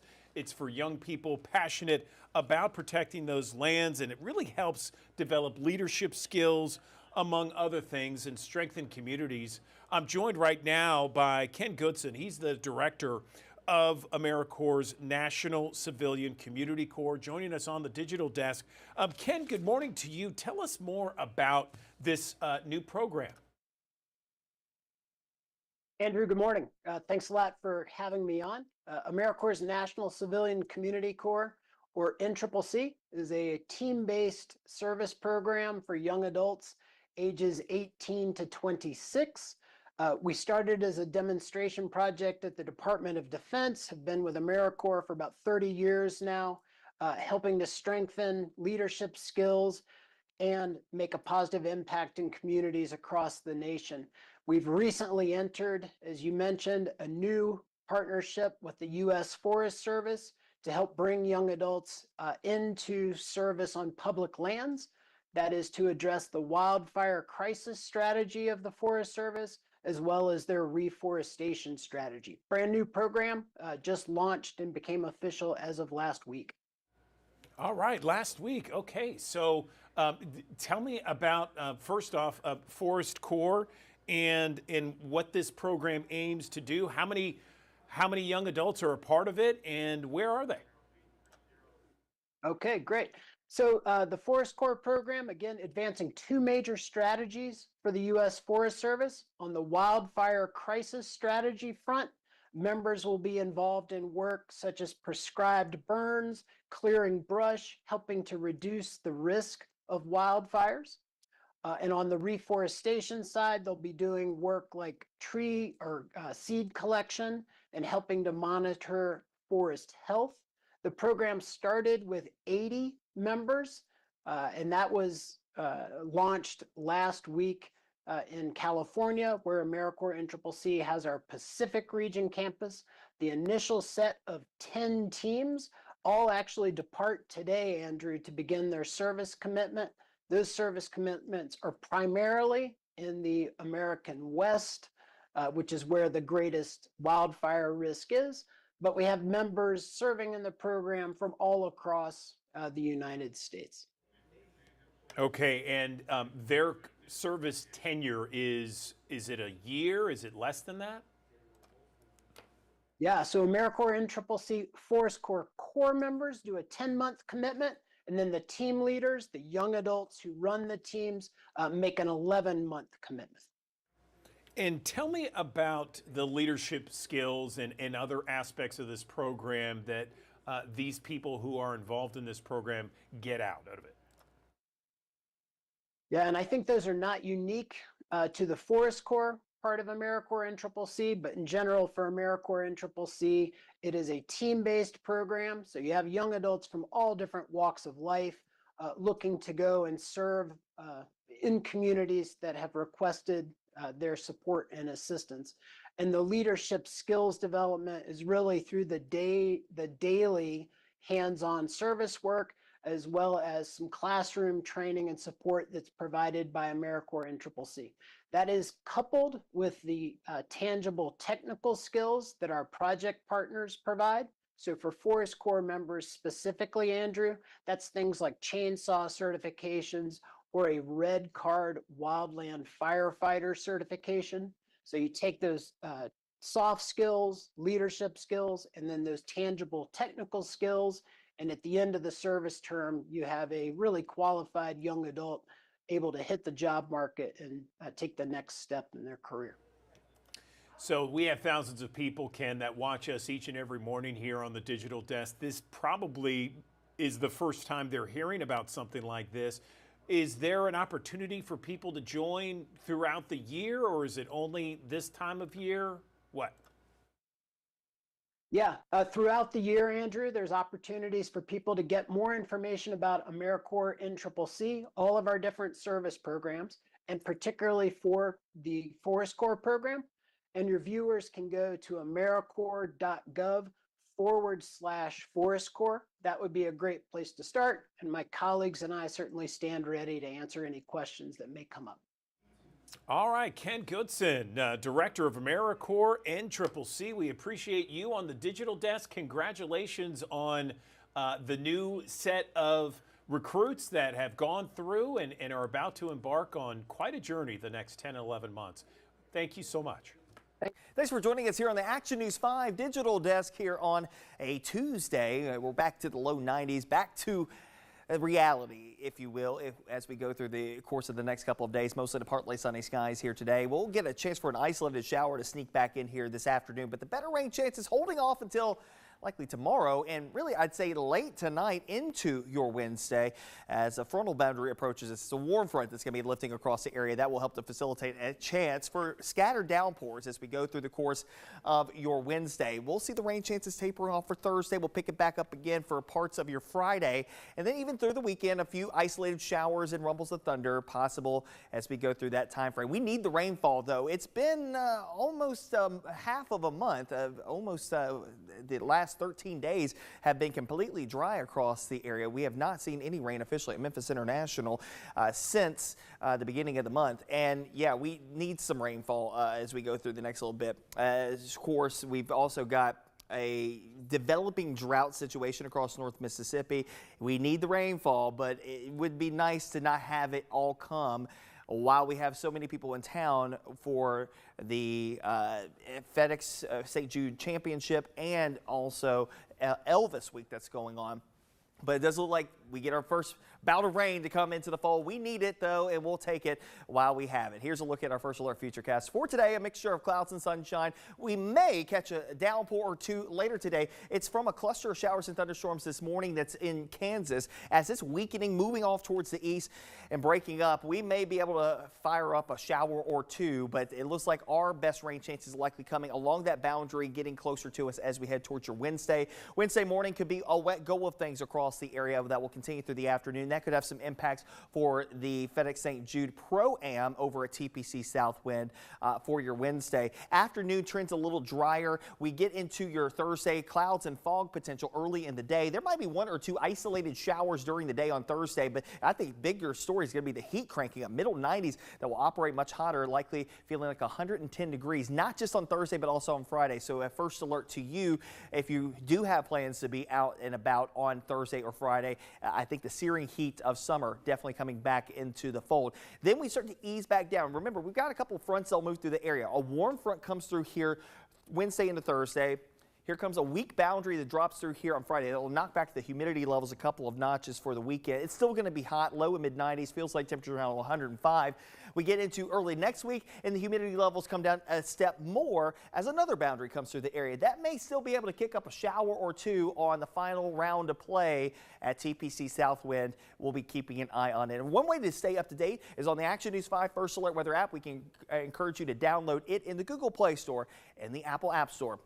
Here's a look at the extended forecast for today. 92, a mixture of sunshine this morning, some clouds by the afternoon hours. I think it's going to be more clouds than not heading into your Wednesday, but also the opportunities for scattered showers and storms. The way that tomorrow will set up, it seems like there's going to be a boundary that's going to be nearby to us, mainly to the south and west of us. And just north of that boundary, there's going to be a corridor of showers and thunderstorms that will likely flare up and train down the same corridor for a couple of hours. That corridor could be quite heavy when it comes down to the rainfall potential, so something that we'll keep an eye on for some localized flooding and low-lying poor drainage areas. That's a look at the Pro-Am forecast. Not looking the best right now. We may have to up the rain chances even farther just based off of what we're seeing.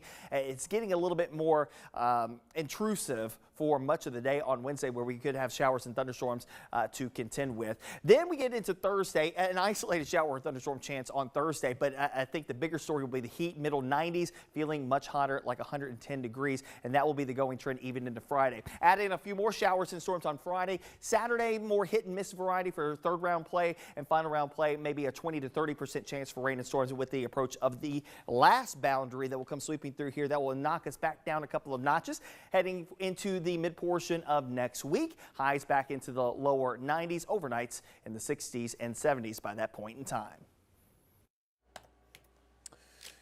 Good morning. Welcome back to the Action News 5 Digital Desk. I'm Andrew Douglas. Have you heard about the Center of Innovation at Regional One Health? It helps innovators, it helps entrepreneurs out there use their creativity and their innovation to come up with new and better ways to improve the patient experience and outcomes. And one of the programs within the Center of Innovation is something called the Healthcare Startup Access Incubator. I'm joined now by Alejandro Alvarez. She is the Chief Innovation Officer for Regional One Health, and she has been on the digital desk before talking about the Center of Innovation. She's back now joining us to talk about this incubator that is set up for all those entrepreneurs out there, all those different business leaders and innovators. Alejandra, thank you so much for joining us. First, for our audience that doesn't know about the Center of Innovation, can you briefly explain what it is? Good morning. Good morning. Thank you for having me. So the Center for Innovation at Regional One Health is a department that aims to inspire and cultivate ideas from personnel, ideas from partners, and we do that through different programs and development efforts. So the Healthcare Startup Access Incubator, which you've just mentioned, is one of those programs, and that's specifically designed to amplify the work that's already been happening through the startup community. So if you're a healthcare startup, you've got a new innovative ideas, the goal of the incubator is to amplify your work by helping you validate whether you're solving for the right problem and the right solution. And we do that by giving you access to our environment, our real world environment. It sounds great, and I'm so glad the Center of Innovation is here in Memphis and the Mid-South. So tell me about some of the new technologies involved. You know, we hear AI all the time, Alejandra, and I'm wondering how AI is involved with some of this Center of Innovation. Certainly. So we actually have a new participant in our Access Incubator called OK to Stand Up. And they, in fact, have developed a solution that has AI involved in it. And so we're very excited to be working with them because it is the first startup that has a solution with AI in it. And as you know, that is top of the news today. So what they've done is they've developed an AI wearable device that is connected to a machine learning model that hopes to analyze the information and predict when an individual's activity is close to having intentions of getting up. And so if you are familiar with the healthcare industry, falls are a big harm factor. We don't want our patients to fall. So we do a lot of interventions and a lot of care surrounding how can we prevent and reduce that. And so that's what they're working to achieve and help support healthcare hospitals with. By understanding someone's intention of getting up, we can then, as a caregiver, proactively engage the patient and prevent a potential fall. Okay, so OK to Stand Up. I understand that that is that's the latest thing here, and I understand that there's also studies with nursing homes that have been completed. Can you tell us a little bit about that? Yes, actually, that's what makes this particular participant very unique in that when OK to Stand Up was developed, they were developed to try to address falls within the nursing home environment. And so they've set out to develop their solution. They actually have tested and validated their solution in that environment. And so what's interesting here is that they quickly realized the impact this could have also in hospital settings, specifically acute settings like Regional One Health. And so the studies that they've done have proven to be very, very noteworthy in that they've obtained 95% sensitivity, 95% specificity. And what that means is that out of every 100 notifications that say, hey, there's an intention of getting up by this individual, 95 of those are correct. And so what's interesting for us is they are validated from that standpoint. However, the setting is different. So our goal is to work with them to see how this technology translates into a hospital setting. So tell me how the Healthcare Startup Access Incubator is helping a program like OK to Stand Up.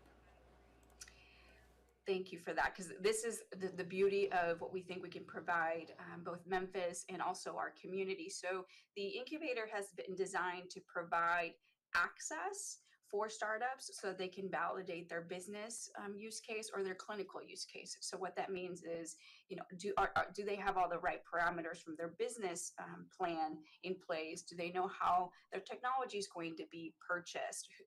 How much is it going to be purchased for? Is it going to be paid for by either insurance or hospital? There's a lot of different questions there from a business standpoint that a lot of startups struggle with, especially if they're not in the healthcare industry. So through the Access Incubator, we're able to help them sort of find pathways and answers to those questions. And then from the clinical standpoint, of course, a lot of the times we will do feedback sessions or to some extent product evaluations that allow them to obtain that clinical validation. So the Access Incubator is both business and clinical focused. And the idea is if they can access a health system where they're putting their solution in a real world setting, they'll have a greater chance at entering the marketplace and therefore a greater chance at success.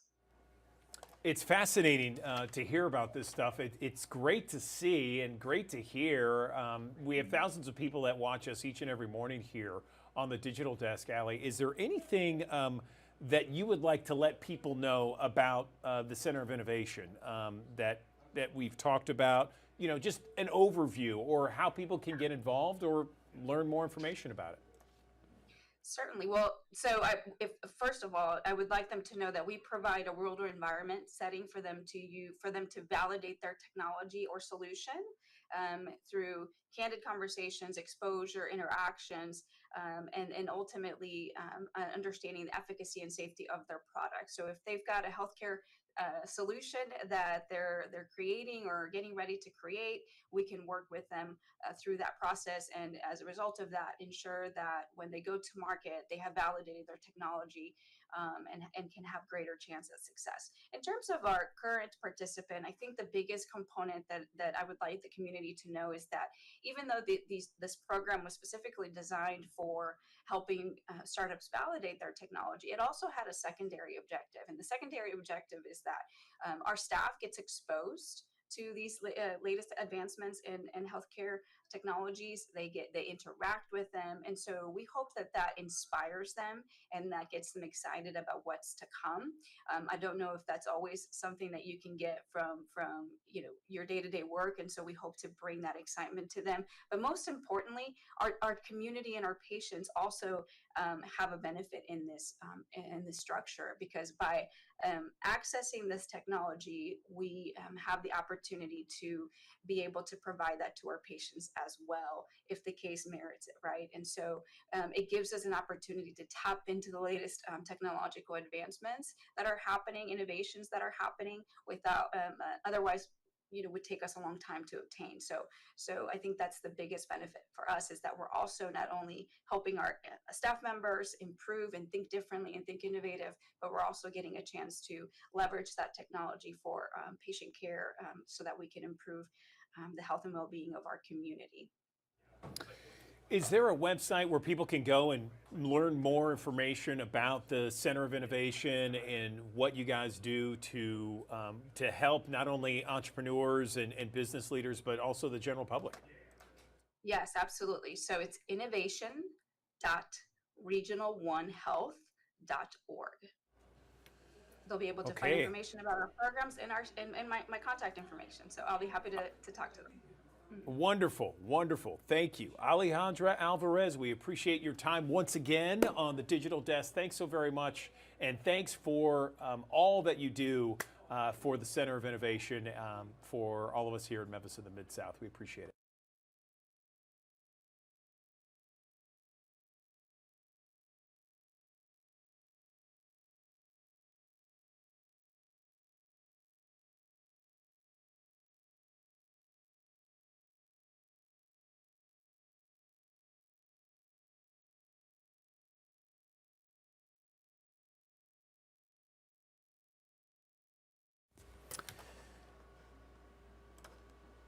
All right, that does it for us here in the Action News 5 Digital Desk. Have yourself a wonderful afternoon. We got Action News 5 Midday coming up at the top of the hour with Jerry Askin and Ariana Poindexter and Spencer Denton. They'll take you through the next hour with all of your news headlines and your forecast for not only today, but for the rest of the week. And then join us bright and early once again tomorrow morning for another edition of the Action News 5 Digital Desk beginning at 7 o'clock. We'll see you then.